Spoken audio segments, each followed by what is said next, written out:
Olá, esse é o podcast Filosofia Pop. Eu sou Murilo Ferraz e aqui comigo está o Marcos Carvalho Lopes. Hoje a gente recebe novamente o professor Marcos Ramon. Ele é doutor em comunicação pela Universidade de Brasília e é professor hoje do Instituto Federal de Brasília. E ele também tem um podcast, o Ficções, que é um podcast bem legal lá de filosofia, bem curtinho.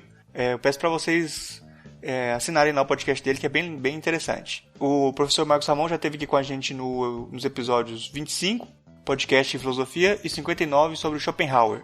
Esse é o nosso episódio número 64 e a gente vai falar sobre o ensino de filosofia no ensino médio. Nesse episódio a gente tem o texto A Filosofia entre o Jargão e o Refrão, de Marcos Carvalho Lopes, interpretado pela atriz Maria Elisa.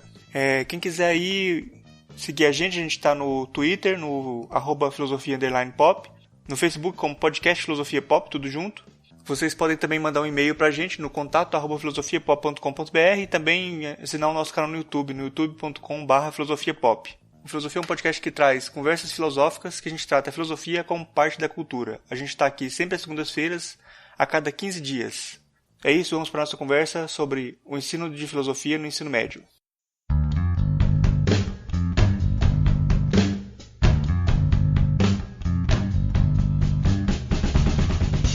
Hoje a gente recebe aqui novamente o professor Marcos Ramon, que é doutor em comunicação pela Universidade de Brasília, é professor no Instituto Federal de Brasília e apresentador do podcast Ficções.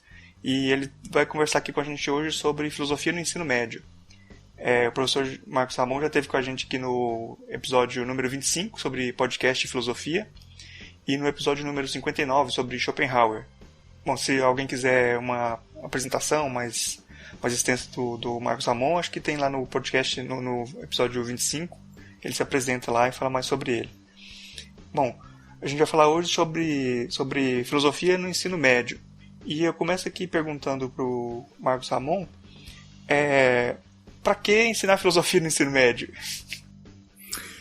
Primeiro, agradecer mais uma vez aqui o convite de estar com vocês mais uma vez, Murilo e Marcos. Eu fico muito feliz quando vocês me convidam para vir aqui no Filosofia Pop, ainda mais para falar de um tema que é tão fácil, né? Filosofia no ensino médio, e com essa pergunta já tão tranquilo de responder. Então, para que ensinar filosofia no ensino médio, é isso? Isso.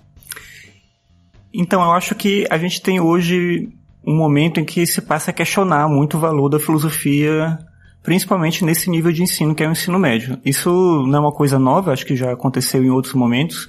Eu mesmo, quando eu estava na escola, no ensino médio, eu não tive aula de filosofia. Para não dizer assim, eu tive um ano, na verdade um semestre, um professor de filosofia, mas não era uma aula de filosofia na prática. Tanto que, quando eu decidi entrar para a graduação de filosofia, não foi por influência dessa aula, porque na verdade ela não tinha me ajudado a entender direito o que era filosofia. E uma coisa que se coloca às vezes em xeque é a ideia de que o que a filosofia pode fazer pode ser feito pela escola de outra forma, ou pode ser feito em outros momentos da educação dessa pessoa, sem que seja exatamente pela filosofia. Mas acho que a filosofia tem uma coisa que não é única, mas que eu acho que tem um espaço dentro do currículo, tem um espaço dentro da escola para fazer, eu acho que é importante, que é esse estímulo a uma forma de pensamento livre. E esse estímulo a que o indivíduo pense por conta própria, que ele aprenda a argumentar, que ele aprenda a colocar em xeque determinados pensamentos, que ele aprenda a exercer a dúvida, ele aprenda a sair um pouco dessa ideia de um nivelamento do conhecimento para tudo. Então eu acho que ter um tempo para isso é importante na escola, e por isso acho que é importante a filosofia na escola. Não para a gente trabalhar história da filosofia pura e simplesmente, mas para que a gente possa ter esse tempo de um diálogo, de pensar sobre a própria capacidade de pensar, de argumentar, de entender, de fazer boas perguntas.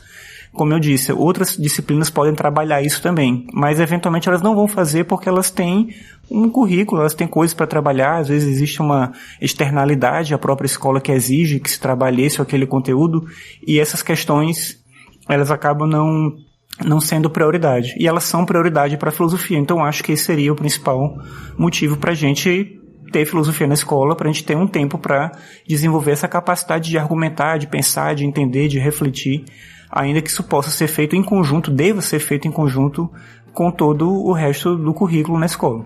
Cumprimentar o Marcos Ramon, assim, por aceitar falar desse tema, assim, porque a gente sabe que é um tema bem espinhoso, né? E essa primeira pergunta do Murilo foi um cartão de visitas muito bom, assim, para começar o jogo, já colocando ele em xeque, né? Ele tá querendo ensinar as pessoas a se sentirem assim, né? Agora eu vou fazer uma pergunta para ajudar ele, então.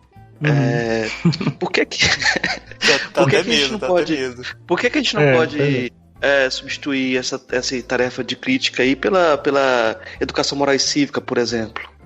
Então, eu tive educação moral e cívica na escola, e eu acho que por uma experiência bem particular do que era essa disciplina naquele momento, eu acho que ela não se prestava a esse propósito. Ela não tinha naquele contexto esse sentido, e eu não sei o que uma disciplina hoje chamada Educação Moral e Cívica poderia fazer nesse mesmo propósito. Como eu disse, é possível que isso aconteça em outras disciplinas, talvez até em uma disciplina chamada Educação Moral e Cívica, mas eu não sei se esse seria o propósito dessa disciplina como não é o de outras, e por isso eu acho que a filosofia ela tem isso como um tema essencial, porque a filosofia se presta a esse propósito, ela se presta a colocar em dúvida as coisas, a pensar com cuidado, a tentar entender as questões de forma clara, inclusive as outras dimensões do conhecimento. Então a filosofia promove uma reflexão sobre a ciência, promove uma reflexão sobre a política, ela não pretende necessariamente fazer arte, mas ela propõe também uma reflexão sobre a arte e uma forma de entender essa dimensão da realidade, as diversas dimensões do conhecimento. Então a filosofia tem algo que eu acho que é único na sua forma de abordar esses temas, que não pode ser emulado, digamos assim, em outras disciplinas, independente do nome que elas têm. E na experiência particular da disciplina de Educação Moral e Cívica, quando eu tive, assim, faz muito tempo, né? Eu acho que eu estava na quarta série, na antiga, né? Quarta série do ensino fundamental, quando eu tinha a disciplina de Educação Moral e Cívica, e não tinha nada próximo disso que seria um pensamento reflexivo, filosófico. Não era esse o propósito dessa disciplina naquele momento, não imagino, talvez, que fosse hoje. Eu só fiz essa pergunta porque a gente tem uma sombra aí pairando em torno disso, né? A gente tem articulações nesse sentido para a volta dessa disciplina e provavelmente em contraponto à perca de espaço da filosofia. Sim. Eu acho assim, eu acho que a gente tem que pensar também essa ideia da filosofia na escola e essa ideia do espaço da disciplina como uma reflexão sobre o ensino médio em geral. Eu acho que o que a gente tem hoje nessa discussão da reforma do ensino médio e também da base nacional, né, curricular, tem muito a ver com essa ideia de ressignificar o ensino médio. De fato, o ensino médio ele está desgastado. Quem está em sala de aula percebe isso. Os estudantes têm muitas disciplinas, eles têm muito conteúdo, tem uma pressão muito grande, seja do Enem ou dos vestibulares, nos estados ainda que tem os vestibulares ali específicos, e isso traz uma dimensão do ensino médio como um preparatório para o vestibular e uma falta de sentido no próprio ensino médio. E aí eu acho que é natural que as pessoas pensem o que a gente pode tirar, o que a gente pode modificar, como é que a gente pode transformar o ensino médio para tornar ele atrativo, interessante, para que ele dialogue melhor com o tempo que a gente está vivendo. Eu acho que é natural essa pergunta e vão entrar esse jogo, né? A gente vai entrar nesse jogo de o que a gente pode tirar. A primeira coisa é essa briga, né? De carga horária, de tem muito disso, tem pouco daquilo, como é que a gente pode fazer essa dimensão de equalizar mais ou menos esse conhecimento que é necessário e entender qual é o propósito do ensino médio, que hoje em dia é muito vago isso para o próprio estudante que está lá. Então acho que é natural que aconteça esse tipo de conversa, mas só me preocupa quando a gente não reflete o suficiente para entender como é que o trabalho vem sendo desenvolvido, há quanto tempo o trabalho vem sendo desenvolvido e o que esse trabalho traz de contribuição. Eu sinto às vezes que a gente entra, eu digo a gente assim, todo mundo que está trabalhando na área de ensino, as pessoas que estão pensando nas políticas públicas de ensino também, a gente vai muito no achismo de que, talvez se a gente tirar isso e botar aquilo fique melhor, talvez se a gente modificar isso fica melhor. Então por que não menos filosofia? Por que mais filosofia? E na prática a gente não tenta entender como é que isso funciona realmente, né? De que maneira que isso pode contribuir, de que maneira que isso tem sido pensado, sem considerar o impacto que isso tem na formação de uma série de pessoas, né? Nos cursos de licenciatura, no mercado de trabalho. Enfim, tem uma série de questões para se pensar e eu acho que é muito complicado quando se toma decisões sem refletir com cuidado em relação a tudo isso.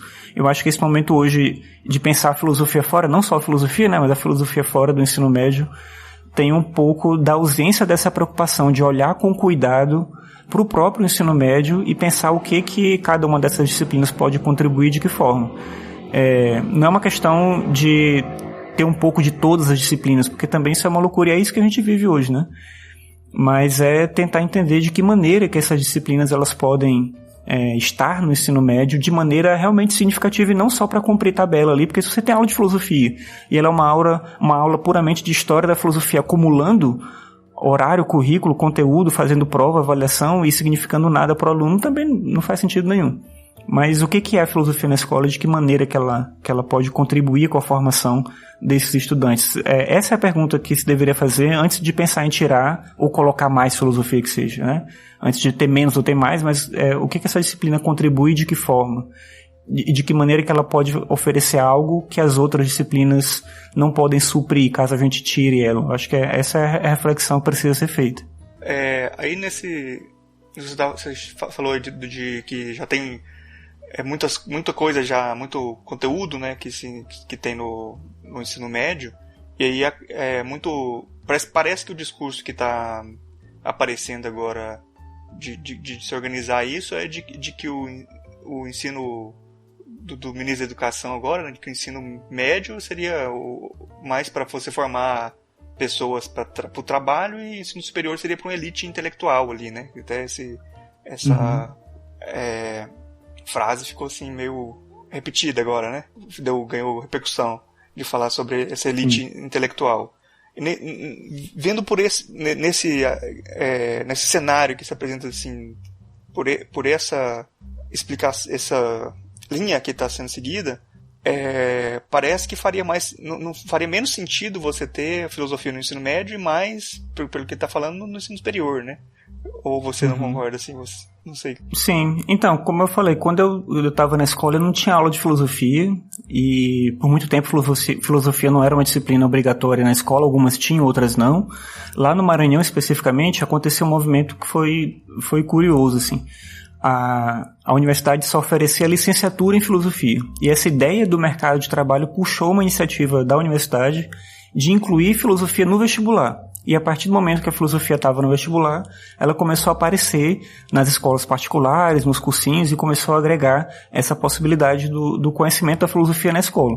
Só que ao mesmo tempo que isso era bom, porque para quem estava fazendo o curso, você via ali um mercado de trabalho possível para você, né, atuar depois, a gente percebia que era ruim porque, obviamente, o que a escola queria quando contratava um professor, uma professora para dar aula de filosofia, era que você cumprisse o conteúdo do vestibular. Então, o que vai cair no vestibular? Então, você era chamado para dar macete, para dizer o que ia ser cobrado de qual autor, de que forma. Aí, uma época eles começaram a elencar livros, e aí você tinha que trabalhar aquele livro especificamente. E a própria ideia da filosofia na escola, ela tinha um pouco desse contexto, assim, meio que sem sentido nenhum, né? Ela, de fato, era algo ali operacional. E nesse sentido, eu entendo, como eu estava falando antes, essa ideia do descarte da filosofia. Ela não está servindo a um propósito significativo.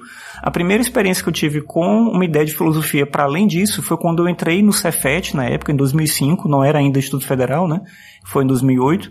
Mas em 2005 era ainda Cefet. Quando eu entrei lá, mesmo sem, naquele momento, a obrigatoriedade de filosofia, tinha filosofia já há algum tempo lá no Cefet, nos 3 anos do ensino médio. E ali, naquele contexto, não era uma ideia de ensino médio vinculado a esse propósito do vestibular. Até porque no Cefet a gente tinha cursos integrados. Então, um estudante fazia um ensino médio e fazia um curso técnico. Isso gerava um problema para a própria escola em alguns momentos, problema entre aspas, né? Mas enfim, muitos estudantes não queriam de fato trabalhar naquela área de atuação do curso que eles estavam fazendo. No final das contas, eles terminavam aquele curso e eles iam pro vestibular. Aí nessa época se começou a experimentar ter um ensino médio, só ensino médio também no Cefet, chegou a ter algumas turmas nesse sentido. Misturava algumas turmas de integrado com de ensino médio, mas independente de ser integrado ou ensino médio, a filosofia ela estava lá presente de uma outra forma. E eu conheci ali um grupo de professores que estavam trabalhando com uma ideia de filosofia, onde a gente construía um material próprio, onde a gente fazia seminários com os alunos, onde a gente trazia gente de fora para falar com eles. Então a gente pensava a ideia da filosofia como algo importante, como ela mesma naquele contexto. Então, nesse sentido, eu percebi naquele momento que a filosofia tinha uma contribuição importante nesse nível de ensino. Porque eu mesmo tinha essa dúvida. Quando eu saí da graduação e fui trabalhar, primeiro em cursinho, escola particular, eu tinha muito essa ideia por conta dessa pressão na época do vestibular de que a filosofia ali ela era uma coisa que garantia o mercado de trabalho para os profissionais da área de filosofia, mas que na própria escola ela contribuía muito pouco. Se tirasse, não faria muita diferença, porque eu estava lá, como eu disse, né? Então vai trabalhar, vai ter o discurso do método. Então eu ia lá trabalhar aquele livro tentando adivinhar qual questão ia cair no vestibular. Então chegava a ser ridículo, não fazia sentido nenhum esse tipo de trabalho. E aí quando eu percebi depois que a filosofia podia estar na escola sem isso, independente disso, né, propondo outras coisas, trazendo outros elementos, eu percebi que ela tinha uma contribuição importante ali. E eu acho que muito da dúvida que os pais, por exemplo, muitos pais que chegam na escola e querem entender o que é filosofia na escola com os filhos dele, eles têm essa dúvida, eu acho que é uma dúvida legítima, porque eles não tiveram filosofia na escola, eles não sabem o que é exatamente esse conteúdo. Então eles entendem, ou talvez não entendam tanto, mas enfim, eles conseguem compreender o valor das ciências na escola. Eu entendo por que tem química, por que tem biologia, por que tem matemática, por que tem português, mas quando tem aula de filosofia, mas por que mesmo isso? Né? Por que exatamente tem que ter isso? Então muitos pais vão conversar com a gente para tentar entender, e aí eu mostro o material, eu discuto com eles, eu mostro a produção dos filhos deles, e aí eles passam a compreender também um pouco dessa importância da disciplina ali na escola. Então acho que ela tem um papel importante nesse nível de ensino, tem também no nível superior, mas nesse nível de ensino particularmente, eu acho que a filosofia ela tem um papel central, porque é um momento em que o adolescente ele está lidando com uma transformação na vida dele, ao mesmo tempo ele está sendo bombardeado por informação vindo de todo lado, sem ter necessariamente uma capacidade de filtrar ele mesmo esse conteúdo, e a gente às vezes acredita que ele vai sozinho conseguir conectar as pontas e articular as coisas e entender onde as coisas se unem, onde elas se separam. Desde que você coloque um montão de informação disponível, ele vai lá e consegue fazer isso por conta própria. Mas é preciso munir ele de uma capacidade de olhar para a realidade de maneira diferente. Funciona com todo mundo? Não, porque não é um conhecimento operacional, não é uma coisa prática, assim. Por exemplo, às vezes quando tem os pais ou alguns professores até percebem que tem um conteúdo de ética, digamos, né, lá em filosofia fala, mas é importante mesmo, que as pessoas hoje precisam muito de ética. E aí parece que eu vou entrar na sala, dar 40 aulas de ética e pronto, eu vou transformar aquela pessoa numa pessoa ética. E é impossível isso. E é quando eu falo que não é isso, não é para isso que está a ética lá, a pessoa, mas para que então? Se você vai dar aula de ética, a pessoa não vai ficar ética, para que vai adiantar isso? Né? Qual é o propósito? Então, as pessoas pensam muito o conhecimento do ponto de vista operacional. Você ensina uma coisa para a pessoa fazer alguma coisa com aquilo. E a filosofia ela não tem essa dimensão. Ainda assim é importante discutir ética. E é importante discutir ética porque, então, se a pessoa não vai aprender a ser ético, né? Não é esse o caso. Mas ter contato com a reflexão ética, desenvolver empatia, aprender a olhar para a circunstância em que a gente está vivendo de uma outra forma, tentar entender e compreender os problemas sociais em que a gente vive. Então tudo isso faz parte de uma dimensão ética que ela é parte de uma construção, não é uma disciplina que constrói um indivíduo ético. Mas essa disciplina ela pode ajudar esse adolescente, esse menino, essa menina que estão ali, a olhar para a realidade que eles estão vivendo, que cerca eles de uma outra forma. E o ensino médio é um ambiente riquíssimo, porque ele permite ali ter pessoas em circunstâncias muito diferentes. Infelizmente a universidade, ela ainda é um espaço que um número muito seleto de pessoas vai chegar. Então, assim, querendo ou não, independente desse discurso, né, de servir para uma elite intelectual ou não, são poucas pessoas que chegam na universidade. O ensino médio é o lugar onde está todo mundo. Eu estou exagerando, tem muita gente que infelizmente não está no ensino médio, mas estou querendo dizer o seguinte, na escola que eu trabalho, que fica em Brasília mesmo, no Plano Piloto, que é uma área bem nobre, assim, do Distrito Federal, a gente tem estudantes que são daquela área ali, e ao mesmo tempo a gente tem estudantes que são do entorno do Distrito Federal, já Goiás, ali o cara pega ônibus interestadual, demora 3, 4 horas para chegar na escola. São realidades muito diferentes. Eles estão na mesma sala. Então, a gente conversar com essas pessoas naquele momento é muito importante e é muito rico o trabalho que se pode fazer naquele momento.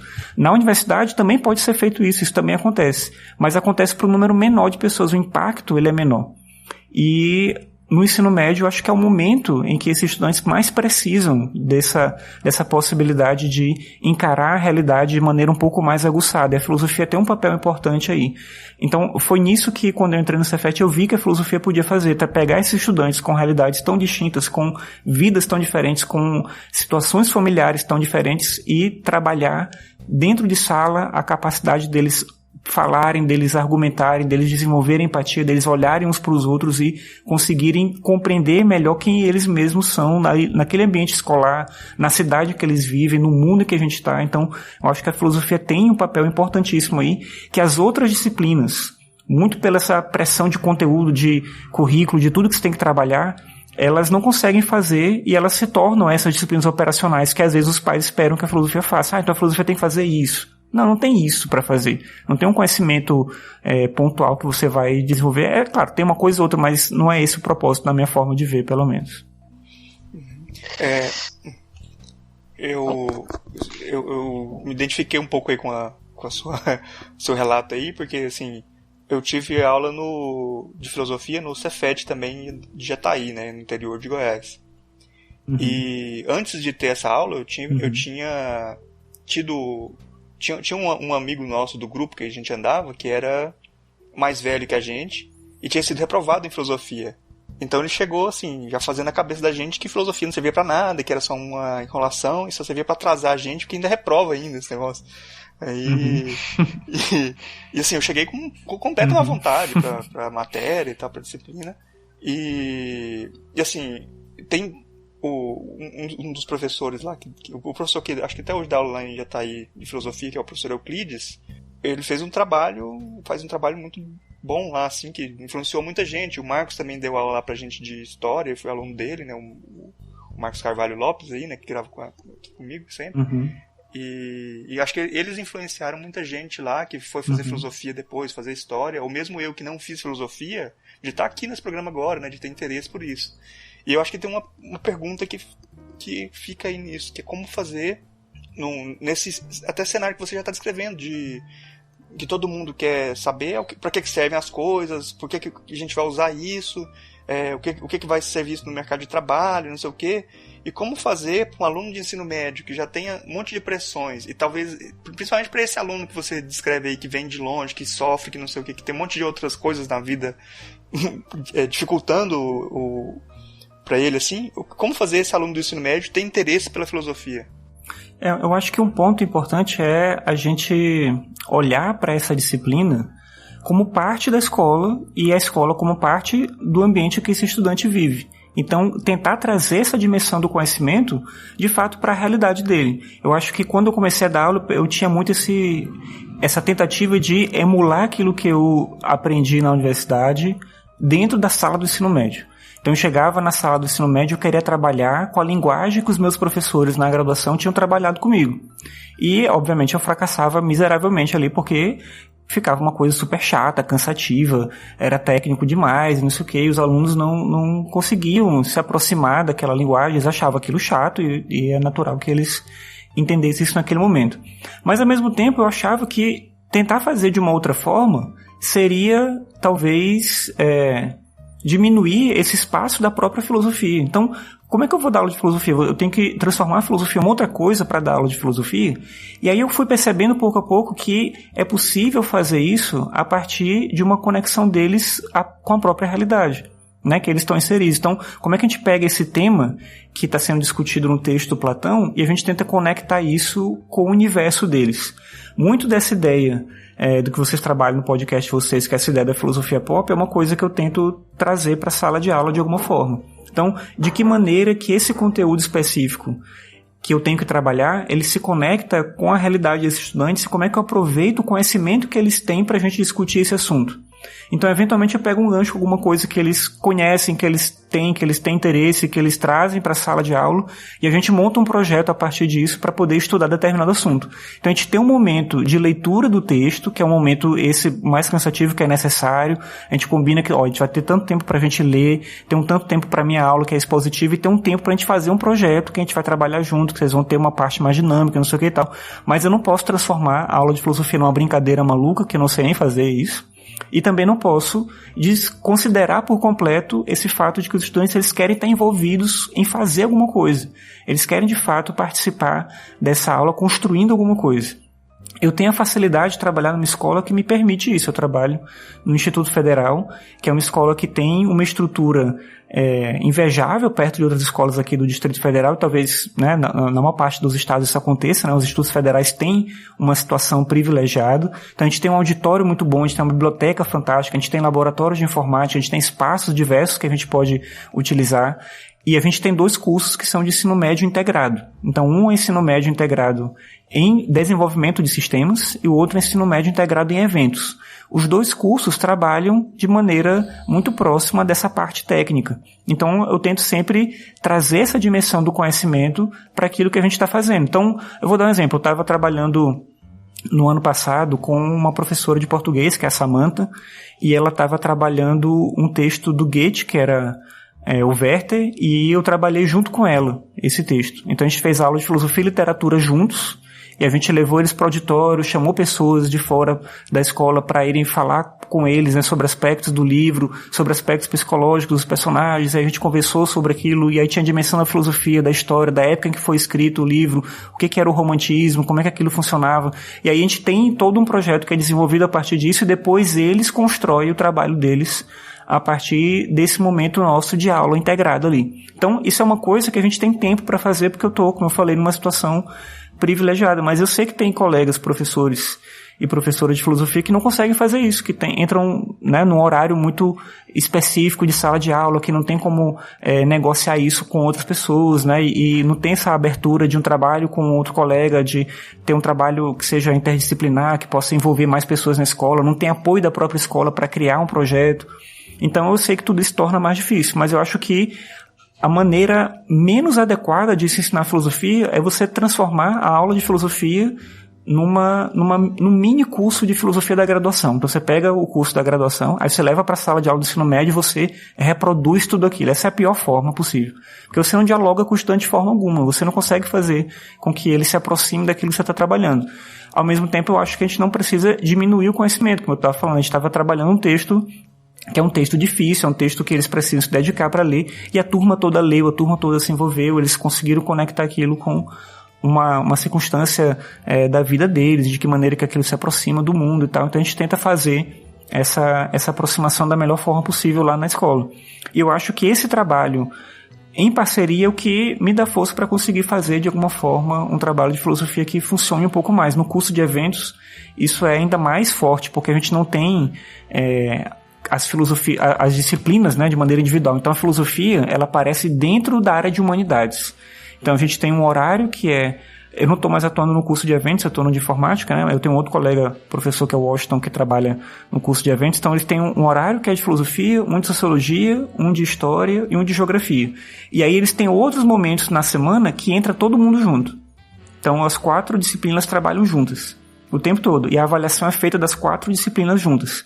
E uma das avaliações tem que ser feita com outra área, que seja ciências, né, naturais, ou matemática, ou a área técnica e tudo. Então isso faz com que o estudante se aproxime muito mais da forma como o conteúdo é trabalhado. A filosofia não aparece ali como uma coisa avulsa, isolada de tudo, né? Ela está sempre em conexão com outras coisas que estão acontecendo. Eu acho que isso torna o trabalho mais agradável para quem dá aula, porque a gente está trabalhando num nível de ensino que ele é muito difícil, não porque os estudantes são terríveis, não é isso, é porque é difícil trabalhar no ensino médio. Trabalhar no ensino médio é muito difícil. Se alguém me fala assim, olha, Marcos, vai ter uma aula amanhã no mestrado que não sei quem faltou, você pode dar aula amanhã no mestrado? Eu digo, posso. Se eu souber o tema, né? Se eu entender daquele tema, eu posso dar aula. Mas vai ter uma aula amanhã no ensino médio, você pode ir de jeito nenhum. Não vou, não tem quem faça. Eu não consigo de um dia para outro planejar uma aula para o ensino médio. Se você entra na sala de aula para improvisar uma aula, você está maluco, você não consegue fazer nada. Então, o ensino médio é muito difícil de trabalhar. É muito difícil principalmente porque os estudantes são muito questionadores, eles não aceitam qualquer coisa.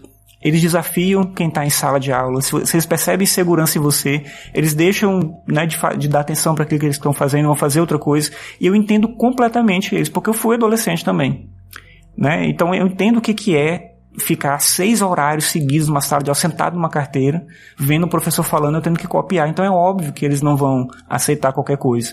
Então se eles não se entendem parte do processo, se eles não compreendem aquilo que eles estão vendo ali naquela disciplina como algo significativo, ou eles não vão dar a menor atenção para a sua aula, ou você vai conquistar a atenção deles pela opressão. no sentido de que você vai forçar eles a prestar atenção na sala, porque senão você vai tirar de sala, senão você vai tirar pontos, senão você vai reprovar, e aí você consegue a atenção de uma outra forma.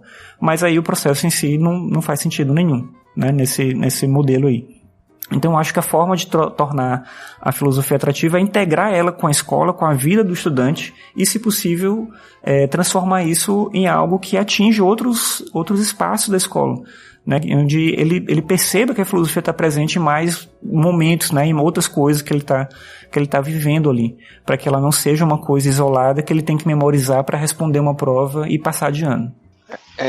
Marcos, eu acho que a experiência do Cefet, do IFE com filosofia, ela é muito exemplar, assim, mas ela me leva a ter certo ceticismo quando você compara com a situação de outros lugares, sabe, de ensino, por conta até da carga horária.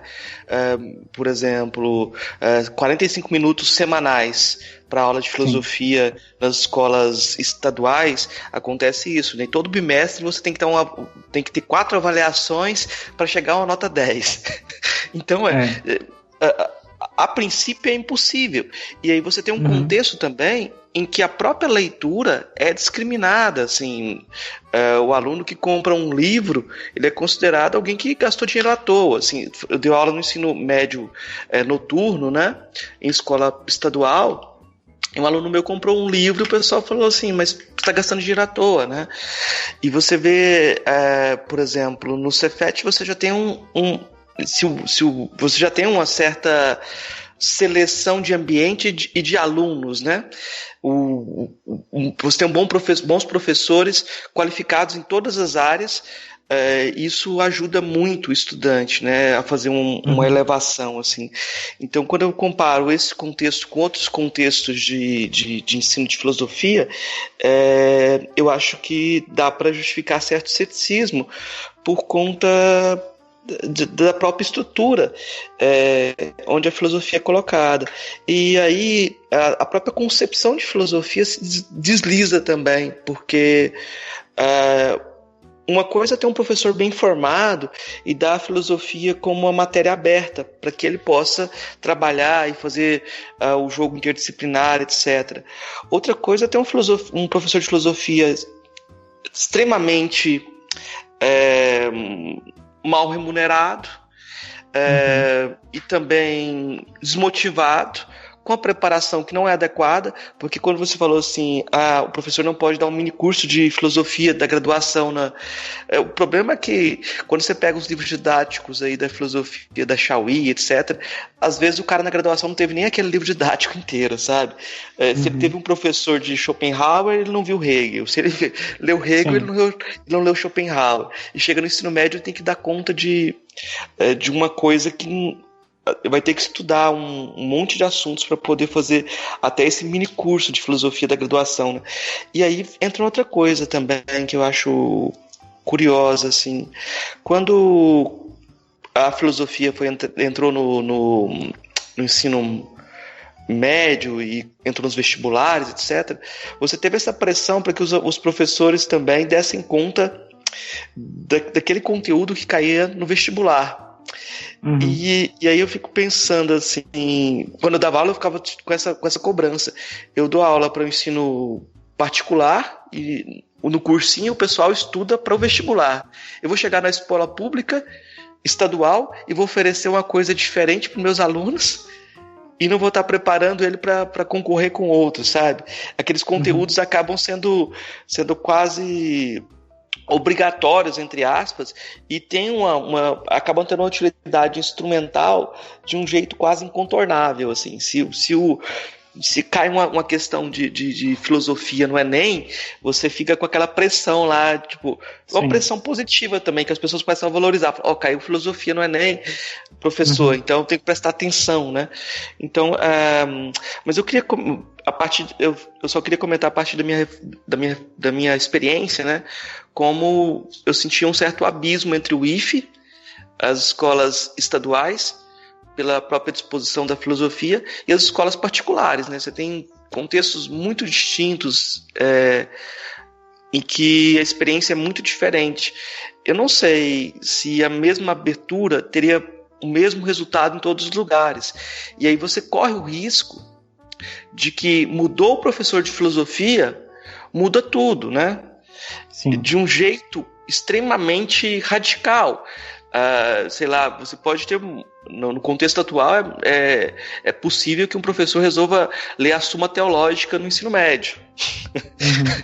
Tipo, no contexto atual, que a gente está falando de valorização de um outro currículo, valorização de uma perspectiva em que a filosofia é vista como fundamentação até da religiosidade, né? Então, isso é muito complicado. Muda o professor, muda toda a filosofia. Então, não ter nenhum tipo de convergência também é uma coisa que eu penso que para as escolas estaduais é um problema também que deve ser discutido.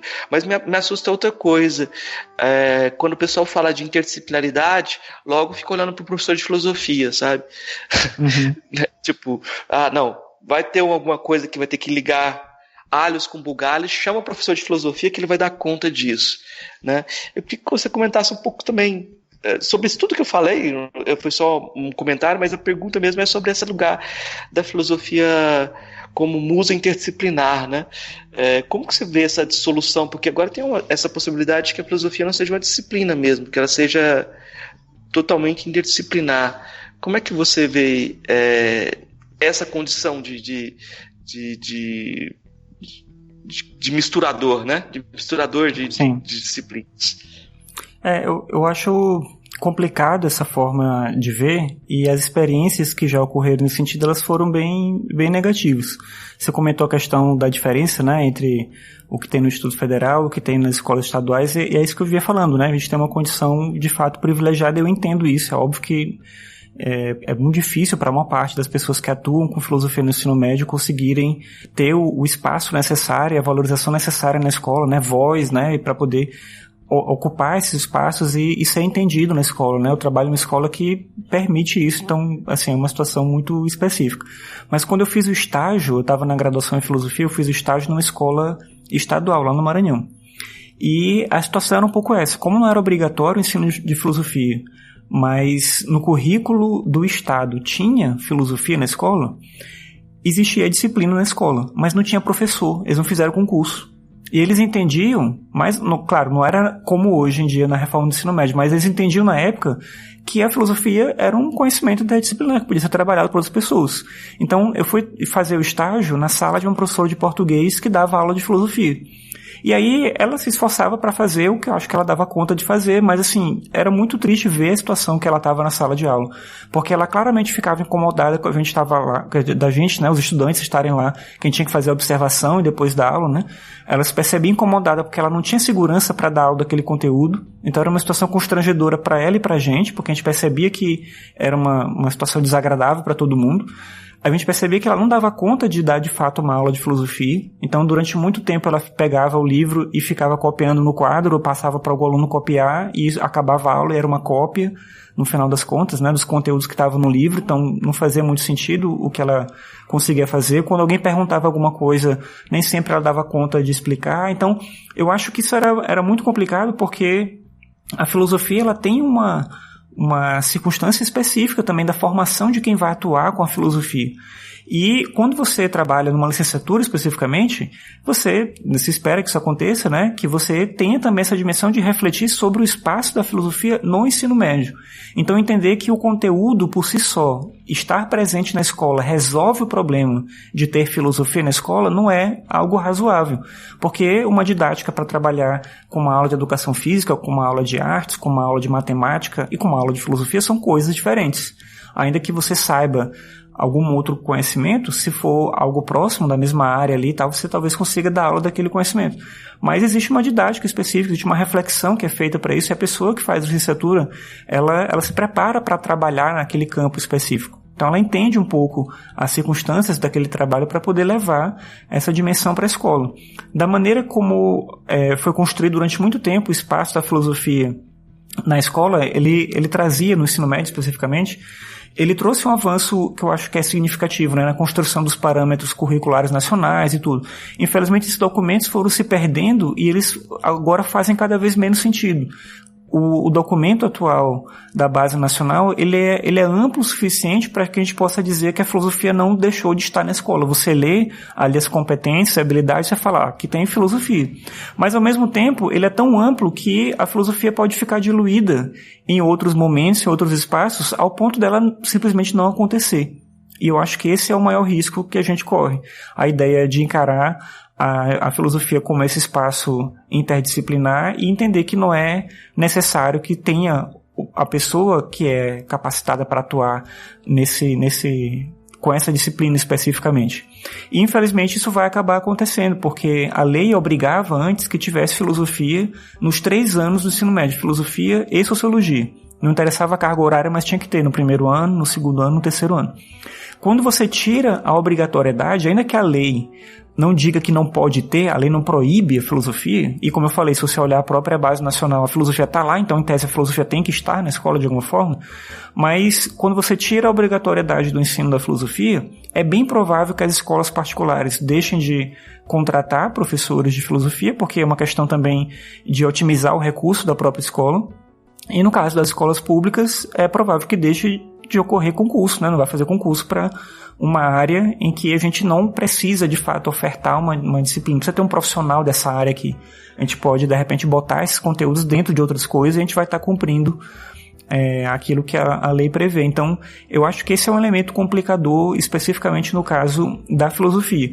Como eu disse, eu acho que ainda tem também esse problema dos exames, dos vestibulares, tal, que eles meio que forçam de alguma forma, pro bem e pro mal, né? Aqui em Brasília a gente tem o vestibular da UNB, a UNB tem a entrada pelo Enem, mas eles mantêm o vestibular tradicional e o vestibular seriado que o estudante faz no primeiro ano, no segundo ano, no terceiro ano, e aí ele consegue também entrar dessa forma.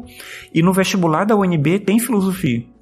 E tem filosofia a partir de textos de filosofia. Então, no primeiro ano, eles vão mudando, né, com o tema. Mas esse ano agora estava Apologia de Sócrates e um texto do Epicuro, né, um livro com o texto do Epicuro. E no segundo ano tem o Discurso do Método e um texto do Kant, que é Resposta à Pergunta, que é Esclarecimento. E no terceiro ano tem Nietzsche, Crepúsculo dos Ídolos. É muito complicado trabalhar isso tudo no ensino médio, né? Então você tem que trabalhar aquilo que você tem condição de fazer, de fato, no ensino médio, e trabalhar esses textos com os estudantes em sala. Mas o vestibular da UNB, especificamente, eu acho que ele é interessante porque ele trabalha numa ideia de um tipo de questão que não é essa questão de memorização. Então, aparece ali uma questão de filosofia, e na verdade essa questão, ela cobra filosofia, ela cobra história, ela cobra português, ela cobra física, ela tem uma série de tudo junto ali naquela mesma questão. Ela, de certa maneira, tenta interpretar isso que seria esse espaço interdisciplinar da escola, não só na filosofia, né? Estou dando exemplo da filosofia. Então, trabalhar esse texto em sala se torna uma possibilidade rica, assim. E tem uma professora de artes, que é a minha amiga lá no instituto, que ela fala uma coisa que acho que é importante, porque também tem uma lista de obras de arte, por exemplo, né, para trabalhar. E aí, ainda que ela possa trabalhar outras obras de arte, já que essas vão estar no vestibular, né, porque os nossos estudantes vão fazer, então a gente pode trabalhar essas também, além de algumas outras, né, e eu tento fazer um pouco disso também. Eu posso escolher obras que eu vou trabalhar com os estudantes em sala de aula e eu acabo priorizando também esses do vestibular. Ainda que o foco do Instituto Federal não seja o vestibular, a gente sabe que é inevitável que muitos desses estudantes não vão querer seguir a carreira técnica e vão querer fazer o vestibular. Então não serve necessariamente para todo mundo, mas eu tento trabalhar esses textos em sala de aula, aproveitar esses textos, que são textos de filosofia de fato, e trabalhar com eles em sala de aula, aproveitando esse estímulo que está ali. E tentando conectar isso com outras áreas e tal, mas eu sinto esse problema de fato, né, da gente pensar a filosofia como esse espaço que vai integrar tudo. Como eu falei, eu trabalho no ensino médio integrado que tenta pensar a integração acontecendo por outros caminhos, então a filosofia não se torna nessa instituição esse elemento centralizador, mas eu acho que em outros contextos isso deve ocorrer com mais frequência. No Instituto Federal especificamente não é assim que ela aparece, né? Unicamente a filosofia, né? Como esse elemento ali. Mas eu acho que o problema dessa característica interdisciplinar é se pensar que ela pode ser diluída em qualquer coisa, em qualquer lugar, e esse trabalho seria feito. como eu já falei que já acontecia antes, né, quando a filosofia não era obrigatória, ela aparecia nas escolas lá do estado, lá no Maranhão, mas sem professores de filosofia. Então é complicado, porque na prática você não vai ter um trabalho consistente. Não por culpa da pessoa que está lá, que obviamente nem queria. Eu acho, né, tenho quase certeza que a professora de português que dava aula de filosofia preferia dar aula de português, mas ela se vê numa situação muito ruim ali de pegar uma disciplina que ela não tinha domínio para trabalhar, porque todo mundo pode dar aula de filosofia, e eu acho que não é bem assim, né? Eu acho que é bem o contrário disso, na verdade. É preciso ter a pessoa capacitada para atuar com essa disciplina, como é preciso ter a pessoa capacitada para atuar com cada uma das outras também. Desse jeito assim, dos métodos, de como fazer e tal, não sei se é método também, de como fazer esse ensino da filosofia no Brasil, uma ideia que sempre se repete é de que talvez deveria também se repetir no ensino médio o mote da filosofia como criação de conceitos. Como você vê essa exigência criativa no ensino médio? A filosofia nesse ensino médio não teria mais um papel de sociabilização do conhecimento, mais do que dessa criação individual, pessoal? O que você vê assim, dessa ideia da criação de conceitos? Eu acho que o espaço da filosofia na escola ele tem que levar em consideração os estudantes daquela escola. Então, por exemplo, eu trabalho num curso de informática, de desenvolvimento de sistemas. Então, nesse curso especificamente, a lógica tem um papel importante que não vai ter o mesmo peso no curso de eventos. Então, é a mesma escola com 2 currículos de filosofia diferentes. Porque a gente tem que entender qual é essa dinâmica desse conhecimento naquele contexto ali. Eu acho que o grande erro que a gente pode ter é acreditar que a gente vai ter um currículo de filosofia que a gente pode distribuir ele em qualquer lugar para todo mundo. E aí a gente vai aplicar ele, né? Ou um objetivo que seja, qualquer ele que fosse também. Então acho que é importante entender esse conhecimento filosófico dentro de um contexto específico, né? Em que curso que ele está inserido, em que contexto, em que escola, em que momento. Então talvez seja importante trabalhar determinadas coisas nessa escola que numa outra escola não é possível. Talvez seja importante trabalhar algo nessa turma que numa outra turma não é possível. E aí eu acho que uma coisa boa da gente nunca ter tido um currículo fixo de filosofia, ele não existe, né, na verdade, para nenhuma disciplina. Se você olha a LDB antes da reforma agora do ensino médio mesmo, ela não previa um currículo, né, ela não apontava alguma coisa. E os parâmetros curriculares nacionais, eles eram indicadores, eles nunca foram uma obrigatoriedade do que tem que ser trabalhado, mas eles eram um elemento norteador do trabalho em sala de aula. E eu acho que, no caso da filosofia mais especificamente, ela sempre teve uma liberdade maior. E isso eu acho que gerava para muita gente uma certa angústia de chegar na escola e não saber o que trabalhar. E aí acontece mais ou menos o que o Marcos falou, né? Você pega o livro lá, o Filosofando, e tá, então eu vou trabalhar o livro. Aí você vai seguindo capítulo por capítulo na ordem e às vezes aquilo, né, não faz sentido nenhum naquele contexto escolar. E eu acho que o mais importante no caso da filosofia é você pensar aquele contexto que você está inserido, se esse propósito é importante para aquela turma, naquele momento, naquele contexto, e pensar um trabalho o mais personalizado possível. Aí eu volto lá à fala do Marcos, né? Eu estou falando uma situação de um professor que sou eu, que trabalho numa escola só, que tem dedicação exclusiva. Então é uma situação muito específica. Não é razoável isso para alguém que trabalha em 10 escolas diferentes, porque em cada escola o cara tem uma aula só, em cada turma, não sei o quê. Então é óbvio que ele não vai conseguir fazer um trabalho personalizado. Então eu entendo isso. Então, nesse caso, esse cara vai se agarrar no livro, no conteúdo que a escola propõe, ou no conteúdo vestibular, e vai se tornar alguém que vai reproduzir as aulas ali. Então, aí nesse caso mesmo, esse espaço criativo ele se perde. Mas eu acho que a filosofia ela entra com um conteúdo específico também, ela tem um conhecimento para compartilhar. E esse conhecimento ele precisa ser dimensionado. Eu lembro que essa experiência pequena que eu tive, que era chamada de filosofia na escola, que eu digo que não era filosofia, porque eu lembro muito que era assim, o professor levava um texto para a sala, um texto que não era um texto de filosofia, um texto de alguma coisa, e a gente lia e ele pedia pra gente falar o que a gente achava do texto. E isso era uma aula de filosofia naquele momento. Então era a ideia de que, e eu acho que vai um pouco nessa linha, né, de, mas é porque a gente pega um tema importante e a gente discute esse tema. Então pega um tema do momento, um tema da política, um tema econômico, um tema científico, a gente leva para a sala de aula um texto de jornal que seja, e aí todo mundo lê, e aí a gente conversa sobre aquilo. E aí isso é uma aula de filosofia. Na minha forma de ver, não é. A gente pode fazer uma leitura de um texto com um olhar filosófico, mas é preciso entender o que a gente analisa nesse texto. Né? Como é que a gente pensa esse texto? E quais são os elementos filosóficos que fundamentam esse texto, que podem fundamentar nossa crítica a esse texto? Aí a gente está trabalhando uma aula de filosofia, a partir do texto.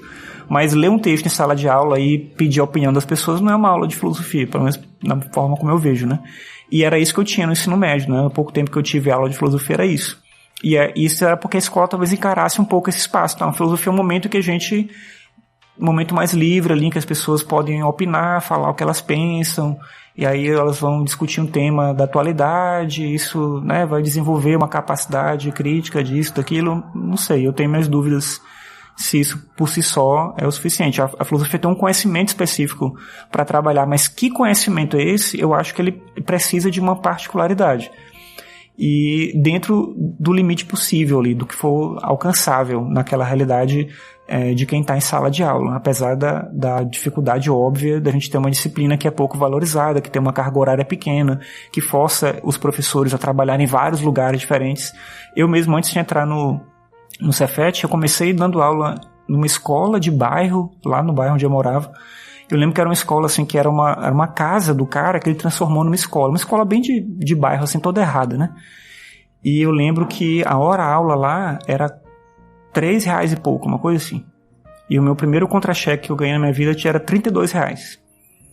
E aí dali eu fui trabalhar em cursinho, aí eu fui pegar outras escolas, aí eu cheguei no cursinho que era famoso lá na cidade, aí eu comecei a trabalhar em várias escolas ao mesmo tempo, e eu passava o dia todo de ônibus por um lado e por outro, né? Dava uma aula aqui, aí saía desse lugar, ia para outra cidade, dava 2 aulas, aí voltava para aquele outro lugar, dava mais uma aula e ficava indo para lá e para cá, para lá e para cá.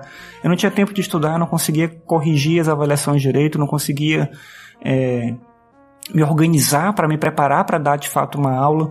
E naquele momento, quando eu entrei, quando eu estava já dando aula em muitos lugares, né? Quando eu entrei depois no serviço público, eu ganhava menos do que eu ganhava trabalhando nos cursinhos e nas escolas particulares. Eu lembro que muitos colegas dessa área da particular perguntavam: você tá maluco? Como é que você vai largar esse monte de escola que você dá aula, cursinho, não sei o que, tá para dar aula escola pública, que é uma coisa horrível, não sei o que, tudo dá errado, não sei o que, você vai ganhar menos, como é que você vai fazer isso? Mas o que eu vi era a possibilidade de eu construir um trabalho possível, assim, e isso naquele momento me importava, assim, me interessava por aquilo. Claro que a gente tem uma carreira no serviço público e depois de um tempo te dá uma circunstância melhor, assim. Mas inicialmente, para quem começa a dar aula em vários lugares, não é atrativo o ensino público.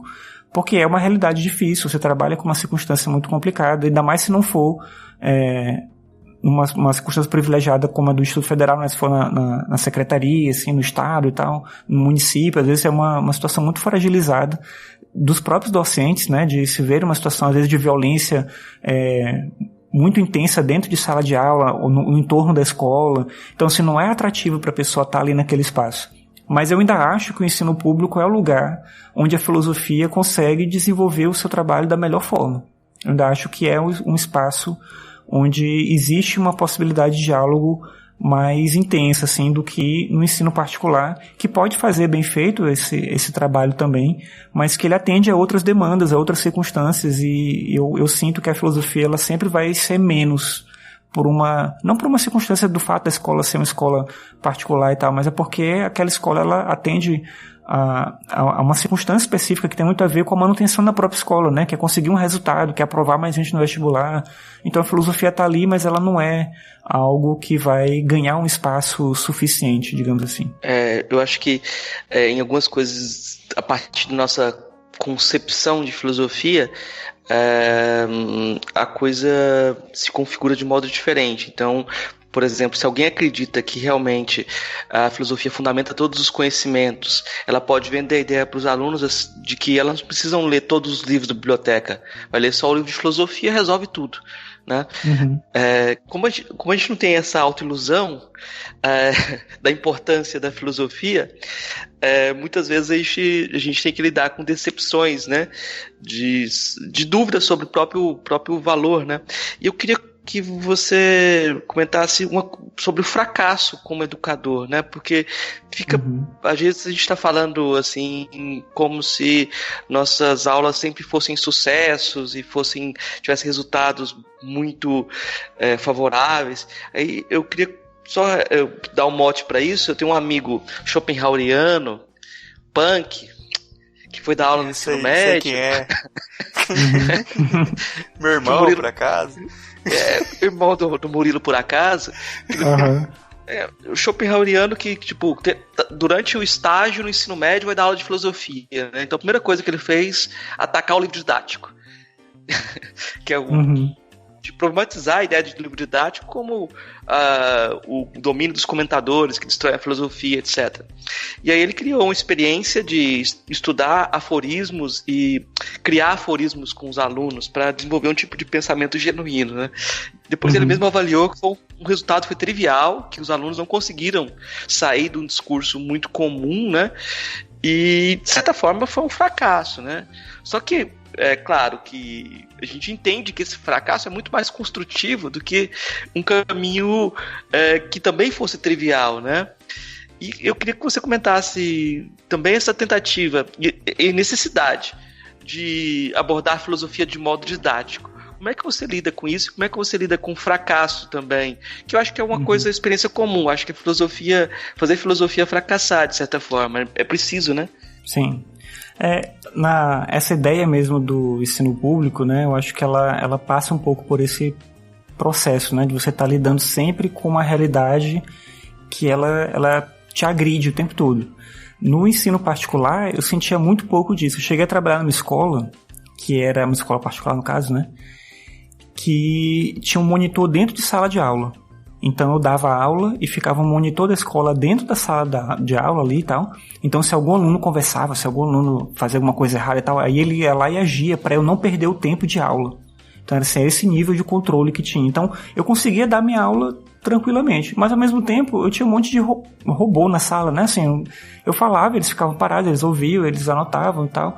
Quando eu fazia uma avaliação, eu não podia entregar para a turma e corrigir com eles, eu entregava para a coordenação entregava para eles. Aí o aluno reclamava da correção, aí ele mandava a reclamação para a coordenação passava para mim, aí eu aceitava ou não a reclamação, porque a ideia era evitar o contato com o professor para não ter aquela coisa, me dá um ponto, não sei o que. Então a escola criava uma série de barreiras para existir esse contato entre os docentes e os estudantes, e a escola funcionava, mas ela funcionava de um jeito que eu acho que é meio torto, assim, porque justamente ela impedia essa possibilidade do fracasso. Toda a aula funcionava. E você nunca conseguia medir se aquela aula realmente funcionou, se aquilo que você tentou trabalhar era interessante, se a forma como você trabalhou funcionava, né? Se aquilo era significativo, né? Você não conseguia fazer algo que dava jeito ali. E eu tenho uma relação com o ensino médio que é complicadíssima, assim, porque eu não tenho como não trabalhar com o ensino médio. Essa é a minha área de atuação, né? Então, eu trabalho lá no Instituto Federal, a gente tem do ensino médio até o mestrado. Eu dou aula nesse semestre agora, por exemplo, eu vou dar aula no ensino médio, eu vou dar aula na graduação e eu vou dar aula no mestrado também. Então, eu saio de uma turma da aula do mestrado e vou lá dar aula para os meninos do ensino médio. Então, o mesmo professor dando aula em níveis completamente diferentes. Isso é um trabalho que eu acho que é muito complicado, assim. Muitas coisas no Instituto Federal são muito boas, essa eu acho que ela é muito ruim. É legal ter essa ideia, eles chamam lá de verticalização, né? De você ter o mesmo professor atuando em níveis diferentes de ensino, mas eu acho que é ruim quando acontece ao mesmo tempo. Você está fazendo planejamentos totalmente diferentes, né? E se organizando para circunstâncias muito complicadas, assim. E o momento de você entrar na sala do ensino médio é muito difícil, porque eles são muito agitados, eles conversam muito, muitas turmas não respeitam o professor quando ele está em sala de aula.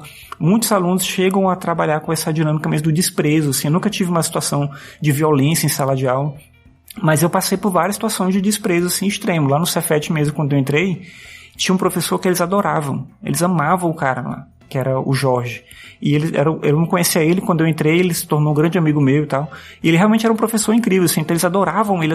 Eles tinham tido aula com ele no primeiro ano e no segundo ano. E aí no terceiro ano eu cheguei na escola e eu fui dar aula pra eles. E eles me odiavam só porque eu era eu. Era só esse motivo. Então eu entrava na sala e eles me detestavam com todas as forças. Eu fazia de tudo para tornar aquela aula uma zona, uma bagunça. E fazia, assim, foi um ano inteiro, assim, que eu questionei se eu queria continuar vivendo com aquilo, que era ser professor. E foi um ano dificílimo, assim, para mim. Né? No final do ano, eu acho que a gente conseguiu se entender um pouco melhor. Eles ainda não gostavam de mim, mas pelo menos a gente conseguiu terminar um trabalho, concluir alguma coisa. E eu senti que aquilo foi importante justamente para eu entender que esse trabalho de sala de aula, ele é um trabalho de processo mesmo, né? E você não tem uma coisa que você replica em todas as salas.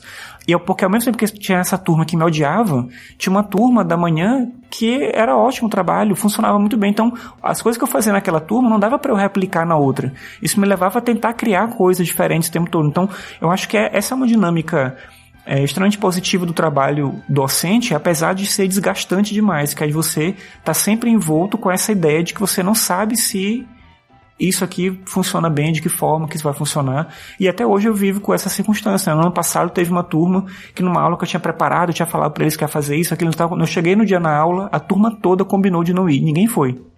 Ninguém apareceu na sala. E aí eu lembro que eu entrei na sala, eu fiquei parado ali, e aí quando eu me dei conta que tava passando tempo não tinha ninguém, e eles não estavam vindo de lugar nenhum, de fato eles não foram, decidiram não ir.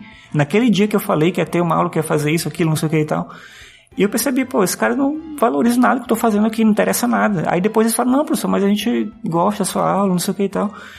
E aí é difícil você entender em que medida, de fato, isso tá funcionando, né? Esse trabalho que você faz, ele é significativo e ele alcança essas pessoas de uma forma que seja realmente transformadora.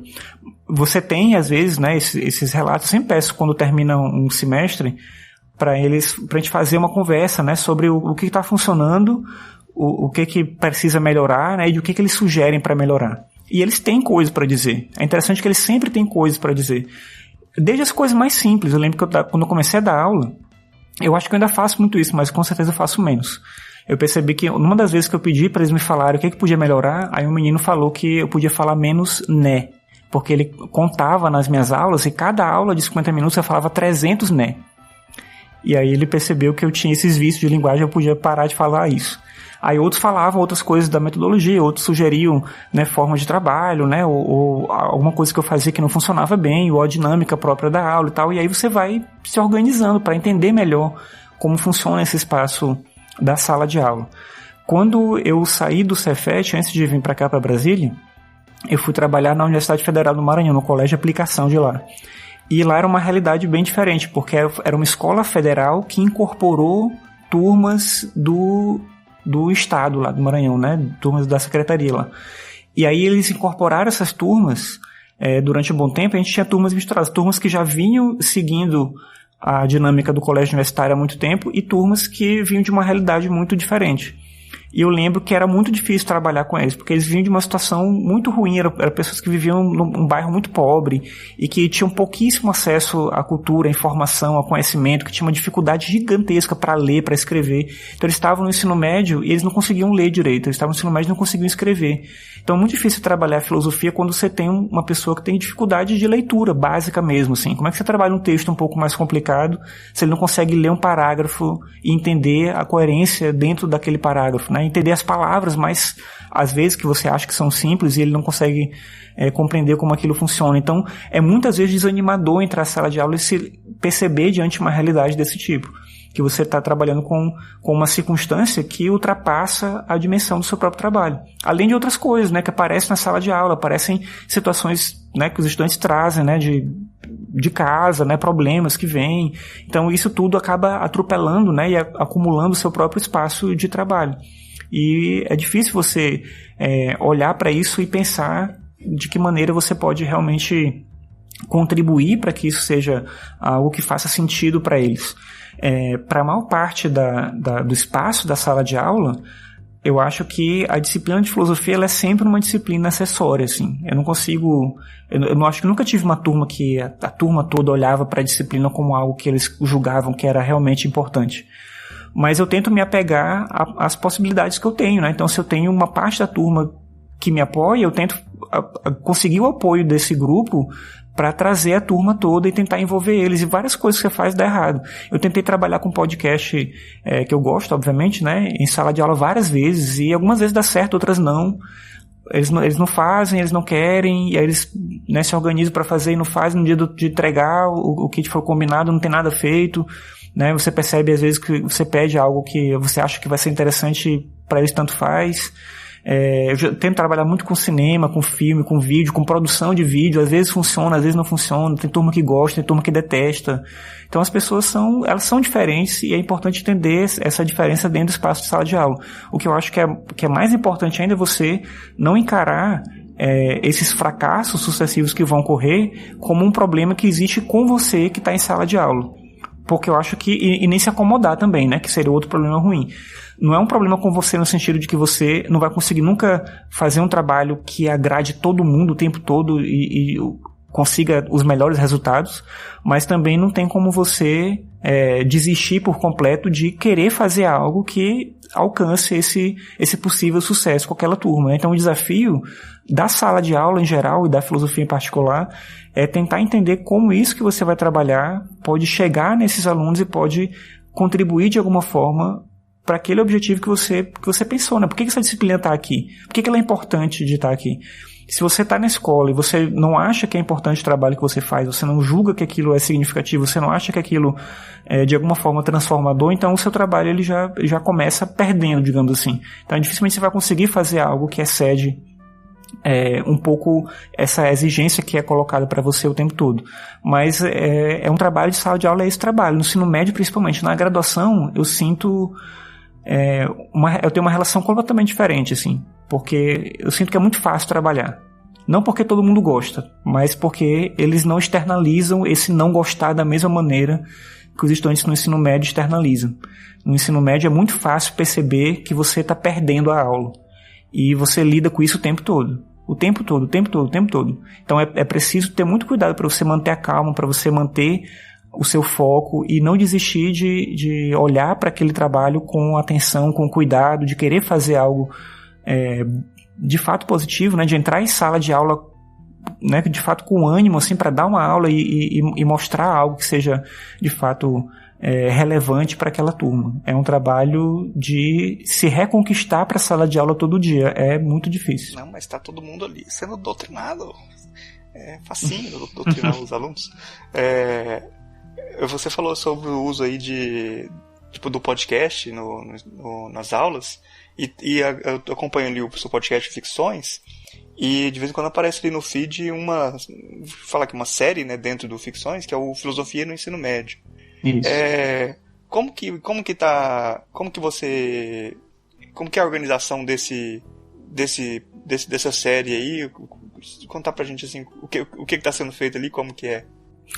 Eu faço o seguinte, eu gravo alguns episódios que eu peço para eles escutarem como uma coisa extra, assim, relacionada ao tema de aula que a gente vai trabalhar. Então eu deixo gravado alguns episódios e vou distribuindo, né, durante o semestre, durante o ano para eles. E eu gravo alguns episódios com eles. Lá no Instituto Federal a gente tem projeto de iniciação científica no ensino médio. Então todo semestre, todo ano eu apresento um projeto de filosofia para o ensino médio. E eu tenho algum monitor ou monitora que trabalha comigo. Né? Tanto o monitor mesmo, ele tem monitoria, né, de estudantes, e eu trabalho também com os estudantes que estão fazendo iniciação científica. E a gente desenvolve sempre algum projeto junto. E aí esse projeto que eu desenvolvo com os monitores e com o pessoal da iniciação científica sempre envolve podcast de alguma forma. Eles me ajudam a gravar, né, a trazer pessoas para a maior parte desse material fica só para a escola. E algumas coisas eu acabo distribuindo assim para mais gente, né? Mas eu gravo com os alunos, né? Eles gravam alguns episódios também. E isso sempre faz parte dos meus projetos de iniciação científica e do trabalho de monitoria também, que é uma coisa bem bacana que a gente tem na escola e que ajuda também nesse processo de aproximação com esse ambiente, né? Do conhecimento em geral, né? Do fazer científico, do pensar o conhecimento como processo, pensar a pesquisa como algo que é relevante desde a escola, desde a educação básica.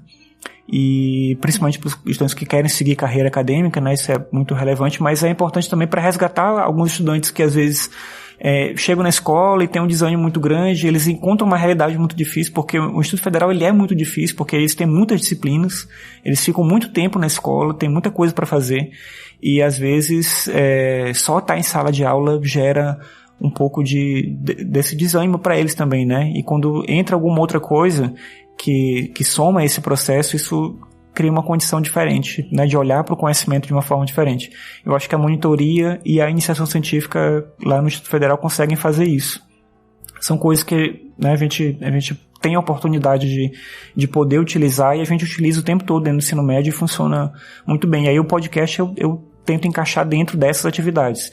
Dentro de sala de aula com a turma regular mesmo, eu já tentei fazer algumas vezes, mas não era legal, porque quando vira uma atividade que está dentro do contexto da avaliação, da nota, eles fazem por obrigação e fazem de qualquer jeito, então perdi um pouco o sentido. Então eu tento fazer algo que seja uma forma de conhecimento complementar para eles, que eles vão recorrer para poder ter algo mais, né, além daquilo da aula. Por exemplo, eles gostam muito quando eu trabalho as aulas sobre mitologia. Então eu pego e transformo parte disso também em podcast, para eles poderem ouvir depois. Então, assim, eu tento tornar esse elemento da sala de aula, que eu percebo que eles têm interesse, em uma outra coisa.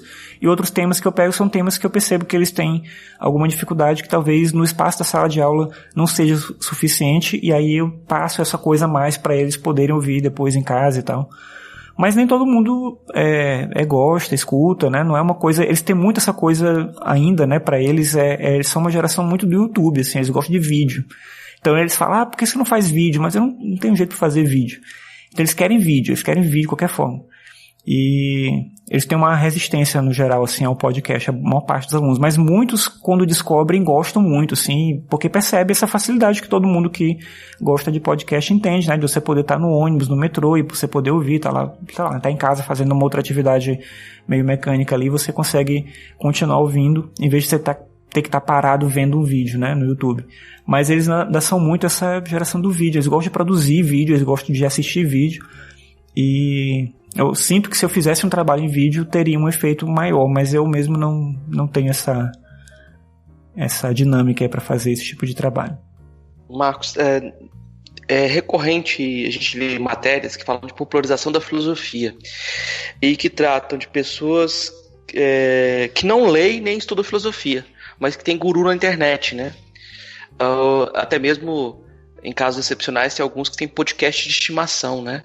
Que não lê nem estuda, mas escuta podcast e acha que sabe de filosofia, né? Uhum. Esses gurus da internet estão doutrinando os jovens. Como que a gente pode lidar com essas autoridades midiáticas? Porque eu acho que já deve acontecer comumente que alguém cite fulano, etc., em sala de aula, como autoridade de filosofia, e você tem que lidar com isso.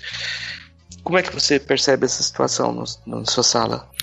Isso aparece, mas eu tento contornar no sentido de que a gente estabelece, dentro do espaço de sala de aula, a ideia de que a gente constrói aquele conhecimento dentro do espaço da própria sala.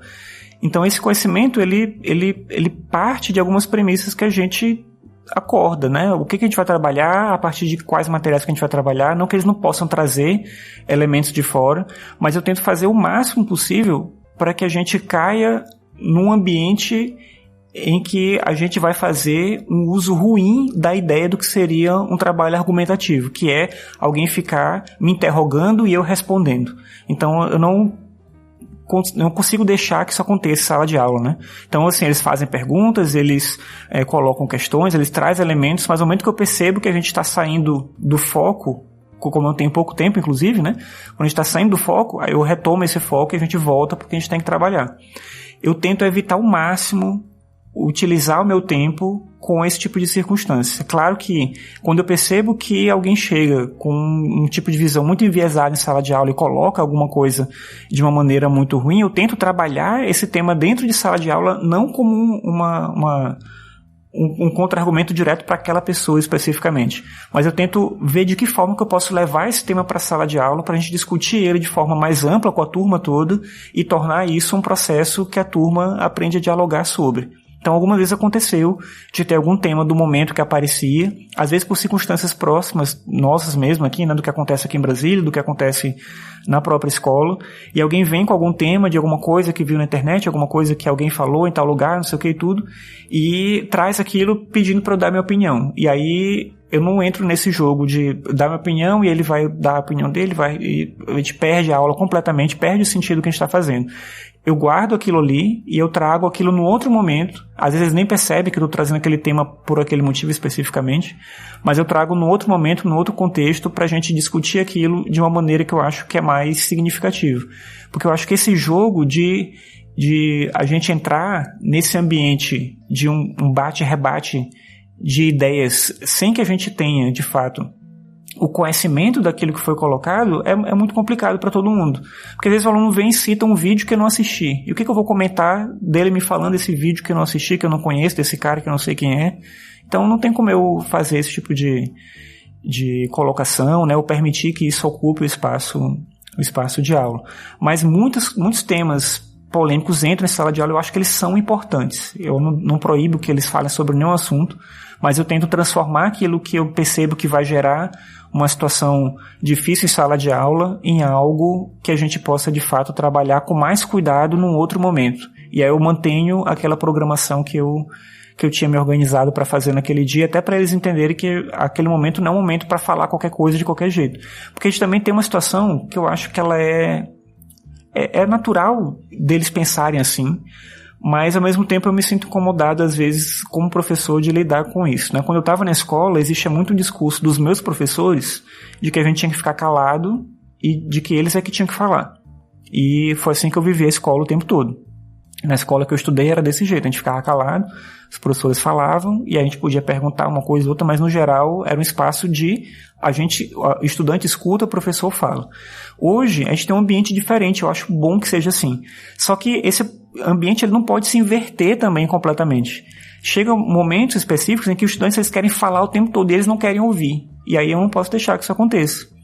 Né? Tem alguma coisa ali importante que eu tenho para falar para eles. E alguma coisa que a gente pode construir junto. Mas eles ficarem falando e eu ficar sendo o cara que vai rebater o que ele está falando, isso não é uma coisa possível. Eu não acho que é produtivo no espaço de sala de aula. Eu acho que leva a gente para um ambiente de mais conflito, no sentido ruim da palavra conflito. Conflito é bom, mas nesse sentido, um conflito no aspecto ruim. E cria um clima de inimizade em sala de aula, né? Cria um clima de constrangimento para todo mundo. Então eu evito o máximo deixar esse tipo de coisa acontecer. Eu acho que eu pego aquele tema e tento transformar ele em algo importante para a gente trabalhar em sala de aula, mas com todo mundo, de maneira aberta, onde todo mundo possa, de fato, se envolver com aquela discussão. Uma das coisas que a gente estava falando muito sobre as coisas que estão sendo feitas agora as mudanças que estão sendo pensadas no ensino médio e tal, uma das coisas que esse governo atual defende é abrir espaço para o ensino domiciliar e também para o ensino à distância, né? Também, acho que encaixa também aqui. Que os pais seriam responsáveis por aquilo que os filhos estudam, também essa coisa da doutrinação e tal. O que você acha do impacto disso para a filosofia, para o ensino da filosofia no ensino médio? Eu acho que a gente não precisa necessariamente ter um modelo único de escola para todo mundo da mesma forma e tal, né? Mas a gente precisa entender uma realidade nossa antes da gente importar algo que funcione em outros lugares, porque às vezes o argumento é esse, mas em outros países existe o ensino domiciliar e ele funciona. E é verdade, ele existe, ele coexiste, né, com o ensino mais tradicional, digamos assim, de sala de aula, e ele não é um impedimento para o desenvolvimento, né, intelectual, emocional, social das pessoas e tal, ele funciona ali. Mas a gente tem que ver isso no nosso país, não, né, importar uma ideia sem fazer um estudo, entender de fato como ele seria incorporado aqui, seria algo complicado. E nesse sentido eu acho que, então, primeiro, eu não sou contra a existência de uma modalidade desse tipo de ensino, a princípio, mas eu precisaria primeiro entender de que forma esse projeto ele propõe isso, né? Para quem, de que forma. Eu vou dar um exemplo que é pessoal. Na minha casa a gente não tinha livros, a gente não tinha revistas, minha mãe não lia, meu padrasto não lia, a gente não tinha um ambiente cultural significativo. Então a melhor coisa que minha mãe pôde fazer por mim foi me colocar na escola. A melhor coisa que ela podia fazer por mim era me colocar na escola. Ela se esforçou para me manter na escola e isso me trouxe uma contribuição gigantesca. Estar na escola foi importante para mim. E é importante para muita gente no nosso país que não tem condição de ter em casa um apoio familiar significativo para que as pessoas possam ter essa dimensão cultural, social, não sei o que e tal. Então, a escola é um ambiente ainda importante no nosso país, para a maior parte das pessoas. Então, eu acho que o ensino domiciliar pode ser uma alternativa para algumas pessoas, mas com certeza não para a maioria delas, hoje, né, assim, no nosso país. Então, para a gente poder discutir isso, a gente tem que entender o que é essa proposta e para quem que ela é, né, de que forma que ela acontece.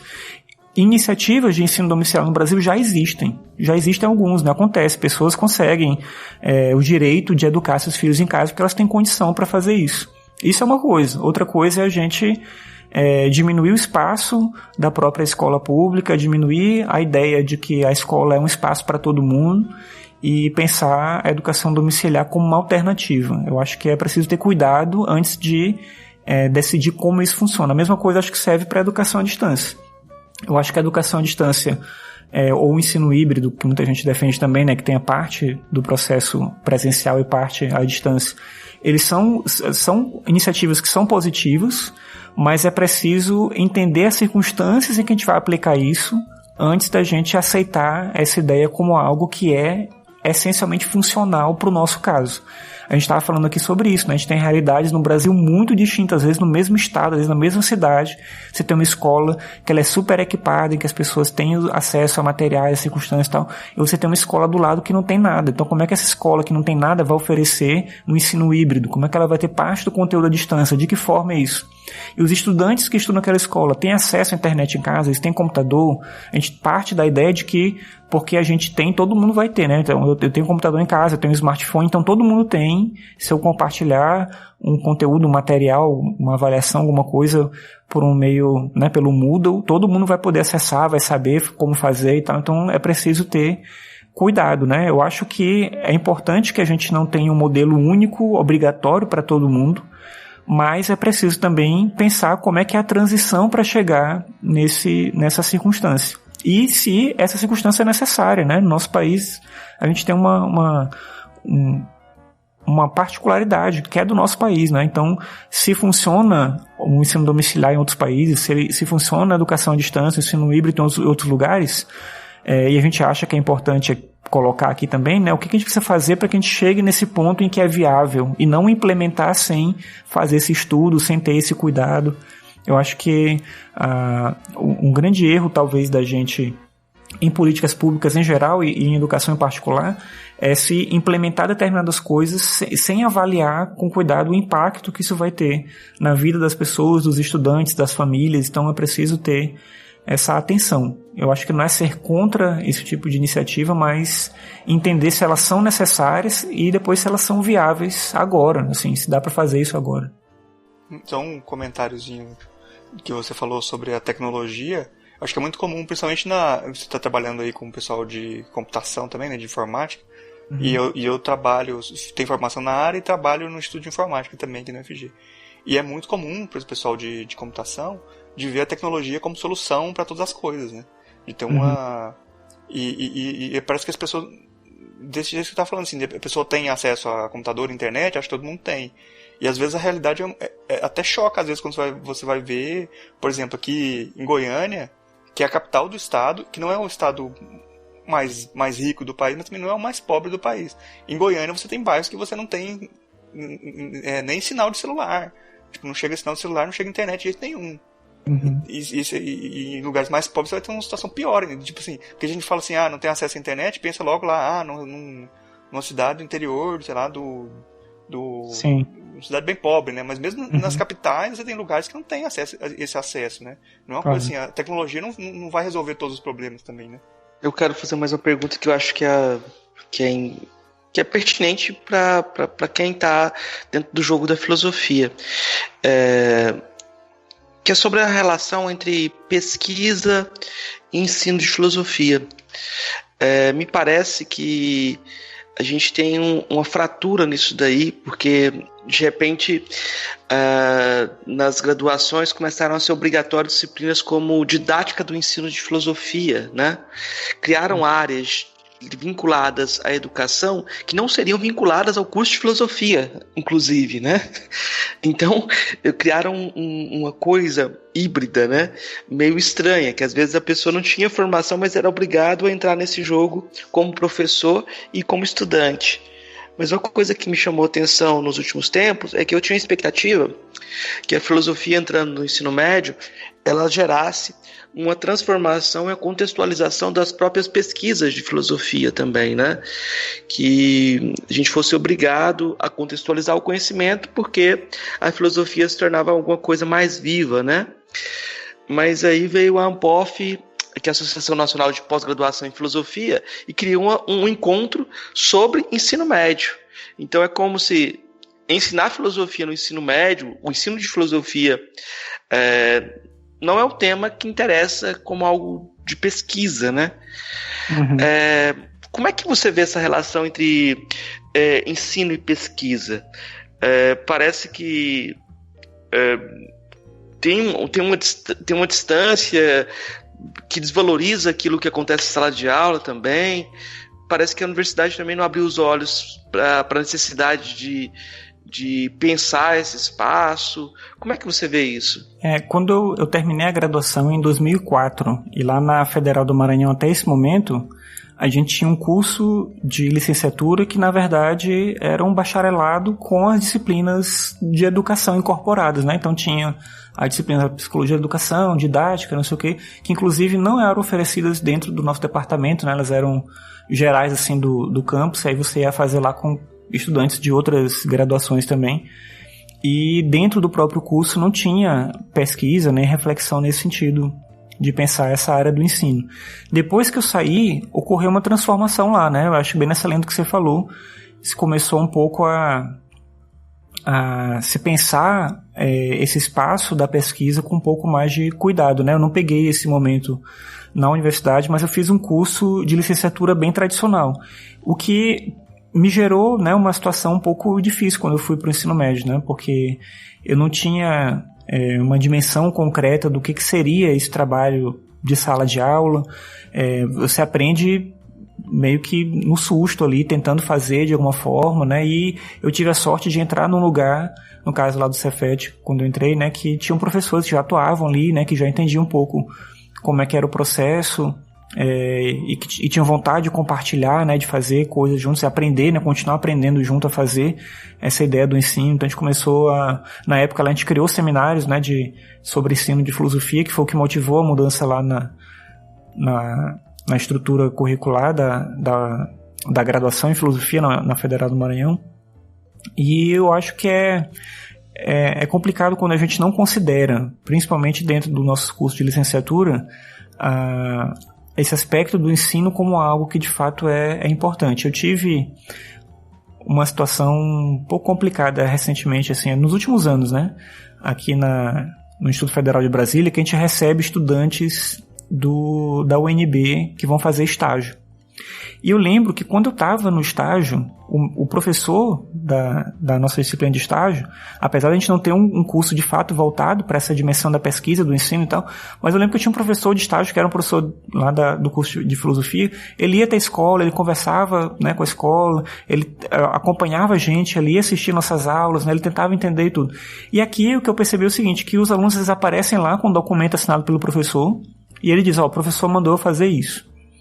E aí, tá, mas quem é seu professor? É professor X.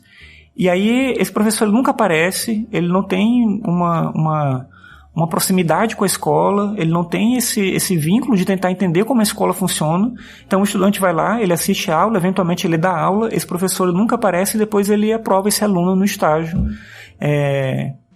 em filosofia. Então, eu acho muito complicado essa relação que a universidade tem, né, com esse próprio espaço. Pelo relato dos próprios estudantes de filosofia que chegam lá com a gente, essa disciplina, né, a disciplina de estágio de filosofia, as disciplinas didáticas de filosofia, elas são tidas como algo menor ainda dentro desse espaço acadêmico.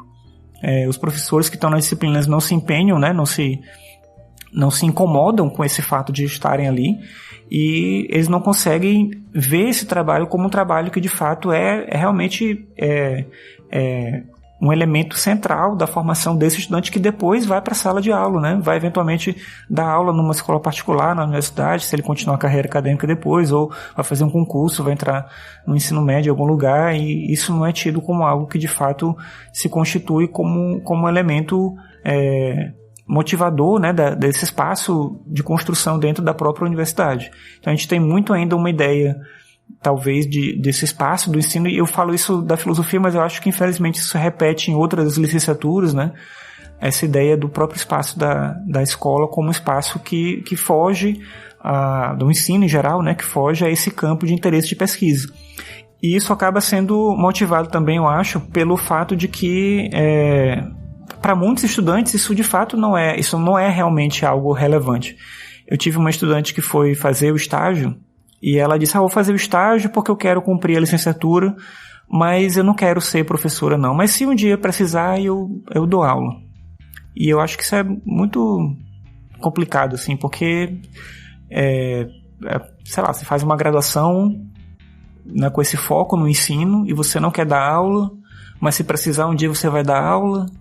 E aí, o que é esse espaço mesmo, né? Como é que você pensa essa conexão direta com o ensino?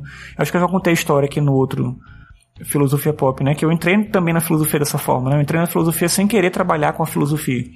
E aí, no meio do curso, eu me percebi tendo que encontrar um caminho para mim de profissional, e eu vi no ensino algo que era de fato possível, né? Que eu conseguia, talvez, ali me integrar com aquela área específica do ensino, e aí eu fui correr atrás para tentar, né, entender e dimensionar e tudo. Mas o próprio curso, ele não tinha esse propósito, né? Então, no final das contas, eu só tinha que terminar o curso e aí eu podia trabalhar. Mas é muito mais do que isso, né? Então, essa pesquisa na área de filosofia para pensar o próprio conhecimento, né, e ajudar as pessoas que estão atuando na área a ter esse estímulo a produzir mais sobre isso é algo que talvez a gente precisasse colocar como uma prioridade e talvez a gente sinta falta agora, né? Enquanto a filosofia estava ocupando um espaço não privilegiado, né, mas um espaço mais efetivo na escola, talvez a gente não sentisse tanta falta dessa dimensão de conhecimento sendo produzida. Mas se a gente começar a perceber, como eu acho que é inevitável que aconteça, uma escassez da filosofia na educação básica, a gente vai sentir falta de não ter investido um pouco mais na pesquisa e ensino de filosofia.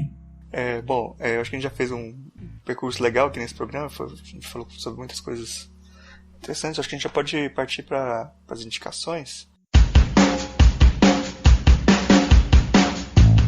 Marcos Ramon, você trouxe alguma coisa para os ouvintes aí, para indicar para os ouvintes? Então, eu trouxe sim, pensando justamente nesse tema nosso aqui, que é a filosofia no ensino médio, eu trouxe um livro do Charles Feitosa, que é o Explicando a Filosofia com Arte. É um livro que logo quando eu comecei a trabalhar, foi um livro que eu peguei assim e que me encantou pela forma como ele trabalha, e ele tenta trazer essa dimensão do conhecimento filosófico para essa realidade de estudante, né, da educação básica, e conectando isso com esse elemento específico da arte, mas trabalhando temas, né, da ciência, da política, né, de várias dimensões específicas com as quais a filosofia dialoga. Então acho que é um livro bem bacana para quem atua com filosofia no ensino médio. Acho que é um livro essencial, e para quem gosta de filosofia é um livro também que é bem encantador, assim, nesse sentido da forma como ele trabalha e constrói. Inclusive ele foi entrevistado aqui no Filosofia Pop, né, o Charles Feitosa, e eu acho que o que ele traz aqui é bem bacana. E aí eu trouxe um outro livro também, que é um livro que chama O Porco Filósofo. É um livro do Giulia Badini. Esse é um livro daqueles livros de divulgação filosófica, né, que são muito questionados, assim, porque tentam fazer talvez um trabalho, né, de desconstrução da filosofia e trazer a filosofia para todo mundo, não sei o que e tal. Mas o que eu acho que é diferente nesse livro aqui, esse título, inclusive, ele é meio ruim, né, porque uma tradução direta do título original seria O Porco que Quer Ser Comido. Aí botaram em português O Porco Filósofo, que, enfim, não tem nada a ver com a ideia original. Mas o que eles fazem é o seguinte, o autor ele pega uma série de temas da filosofia e de autores da filosofia, e ele transforma isso em situações, né? Uma situação problema. Ele coloca aquela situação problema em forma de texto e depois ele faz um comentário. Então ele pega um tema do Descartes, um tema do Platão, um tema do Nietzsche, ele vai pegando vários autores, né, da filosofia, e ele transforma essa discussão num texto específico, né, meio que fictício, assim, que emula aquela situação, e depois ele faz um comentário. Eu acho, quando eu descobri esse livro, achei muito bacana para levar para a sala de aula mesmo, né, para levar alguns exemplos para os alunos. E me ajudou muito a conseguir pensar em exemplos também, né? Porque aí você lê o texto filosófico e você tem uma dificuldade de transpor ele para essa dimensão do cotidiano.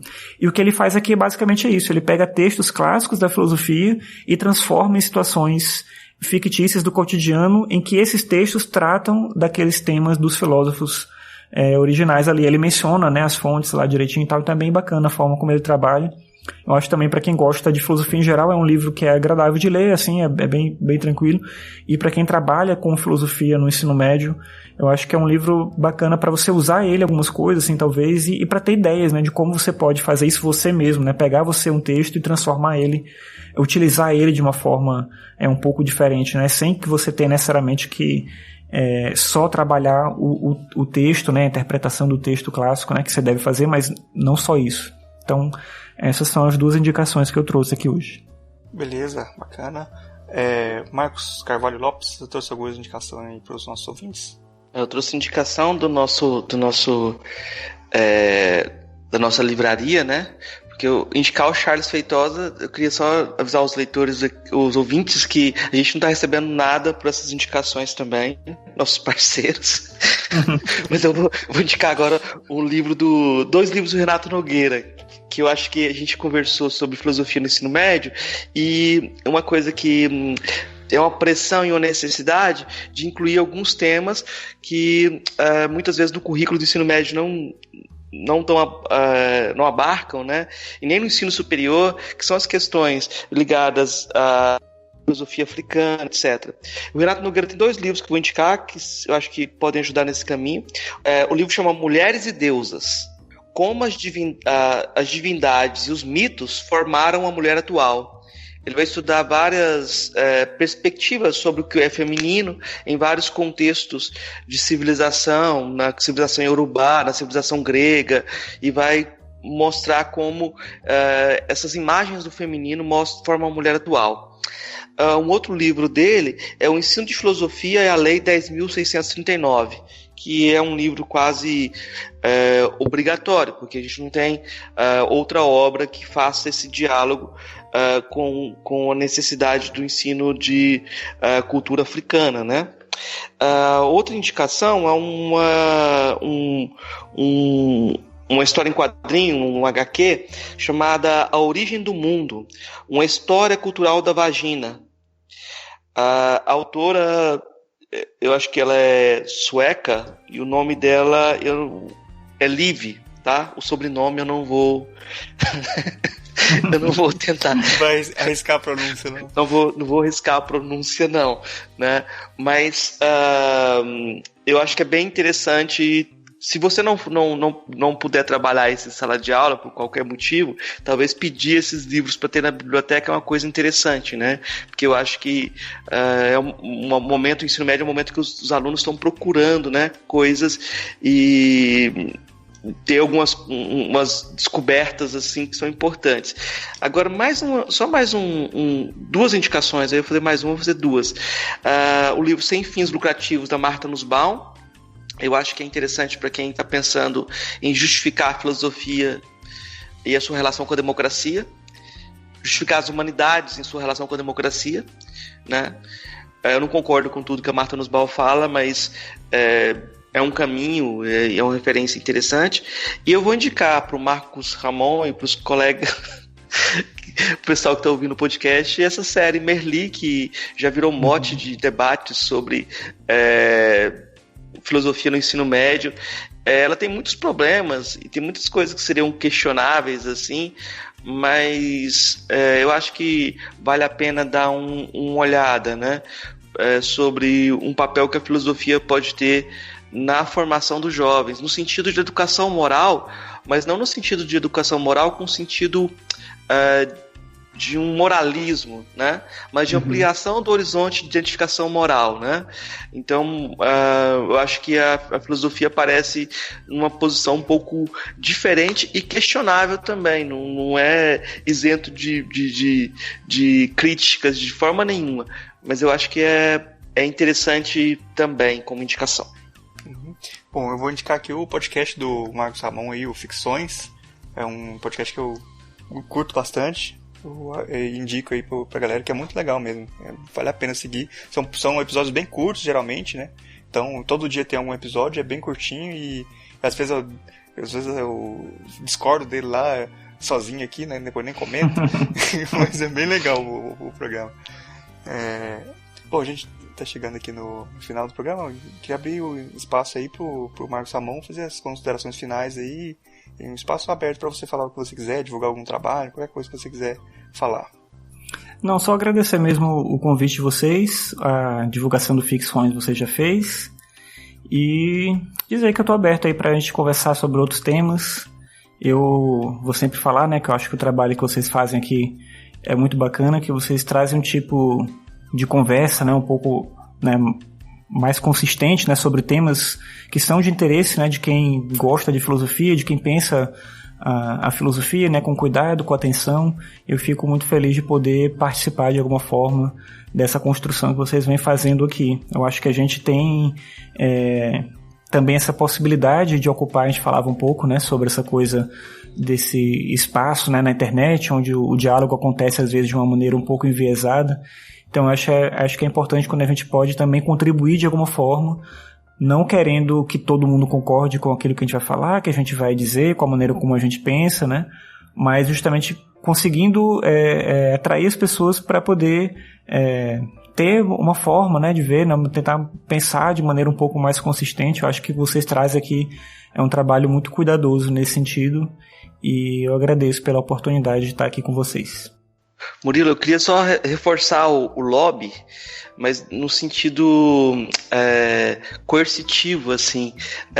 O Marcos fez algumas ressalvas sobre o uso de podcast no ensino, e eu acho que é bem, deve ter cuidado também, mas eu acho que uma dimensão interessante também é que você ouvir podcast também é uma forma de educação física, né? Você aprende a ouvir, né?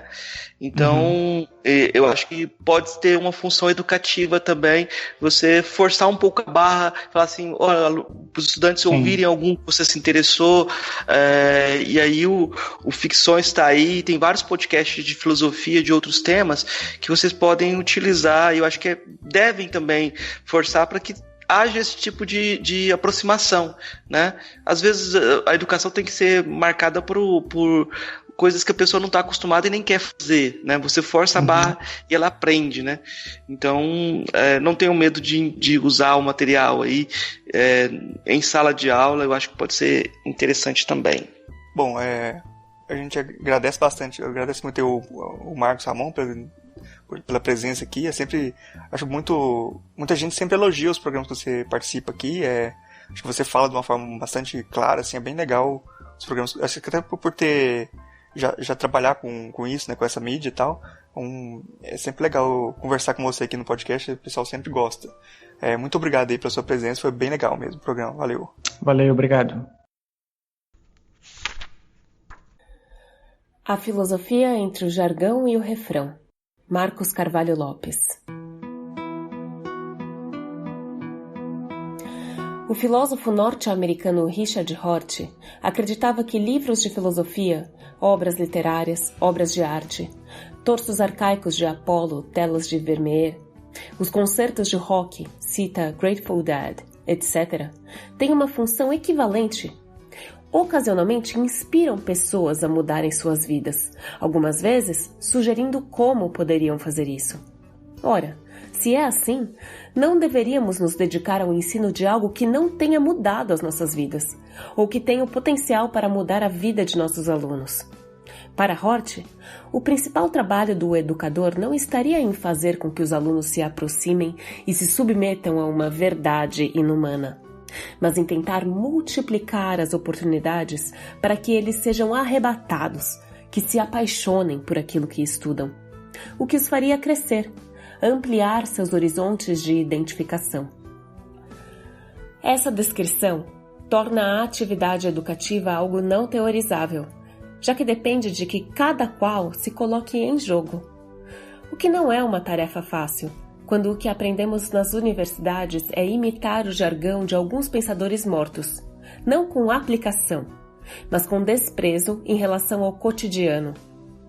Esta é uma postura que mantém o platonismo e sua estratégia de separar a filosofia do restante da cultura, também pedindo que o filósofo mantenha um tom de voz arrogante, como se sua modulação particular tivesse a força de valer como universal.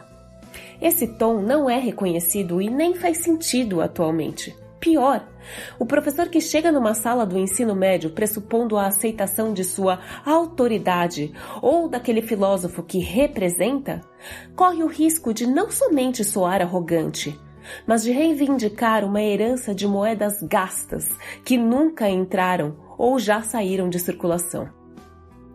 A tarefa no ensino médio não é criar novas teorias, mas trazer a filosofia como um patrimônio comum, algo que pode ser útil para que os estudantes entendam o mundo em que vivem. Já que atualmente, ao menos a partir da década de 60 do século XX, são os produtos da cultura de massa que prioritariamente moldam a identidade dos jovens, brilhando em gadgets eletrônicos, camisetas, canções, quadrinhos, filmes, séries, jogos, etc. Não podemos simplesmente ignorar esse contexto, retomando um tempo em que certos livros sagrados eram fonte privilegiada para a formação cultural. Como professor do ensino médio, escolhi, por exemplo, canções do rock nacional, geralmente da Legião Urbana, como caminho para começar a falar sobre filosofia com os meus alunos, o que resultou em meu livro, Canção Estética e Política, Ensaios Legionários. Desde o princípio, o rock tem algo de autocriação romântica, de um individualismo existencialista, que repercute em reivindicações de autenticidade, que caminhou junto com a invenção da juventude. No Brasil, o rock dos anos 80 se contaminou do anseio da MPB de retratar o país, traduzir o seu tempo em canção. Em parte, isso explica o contínuo fascínio de suas canções mantém um potencial que em parte se deriva da tentativa de pensar seu contexto, muitas vezes utilizando referências filosóficas. O líder da Legião Urbana, Renato Manfredini Jr., para criar seu nome artístico, Russo, sintetizou o nome dos filósofos Jean-Jacques Rousseau, Bertrand Russell, o pintor Henri Rousseau e a expressão tá russo. Mas a filosofia aparece na obra de Legião Urbana, não é somente uma citação superficial. Não é o João de Santo Cristo, o herói de faroeste caboclo, uma espécie de bom selvagem? Um índio, entre aspas, como na canção Índios, corrompido pela sociedade atual? Não é um tema constante das letras da Legião a dificuldade de comunicação que vem junto com o avanço da tecnologia? O avanço da indústria cultural antropofagicamente construída pela geração Coca-Cola? Não podemos ver o ser para a morte e o impessoal de Heidegger acenando na letra de Tempo Perdido? Não é que uma aula de filosofia pode mesmo ser, como sugeria de modo provocativo Gilles Deleuze, algo parecido com um show de rock?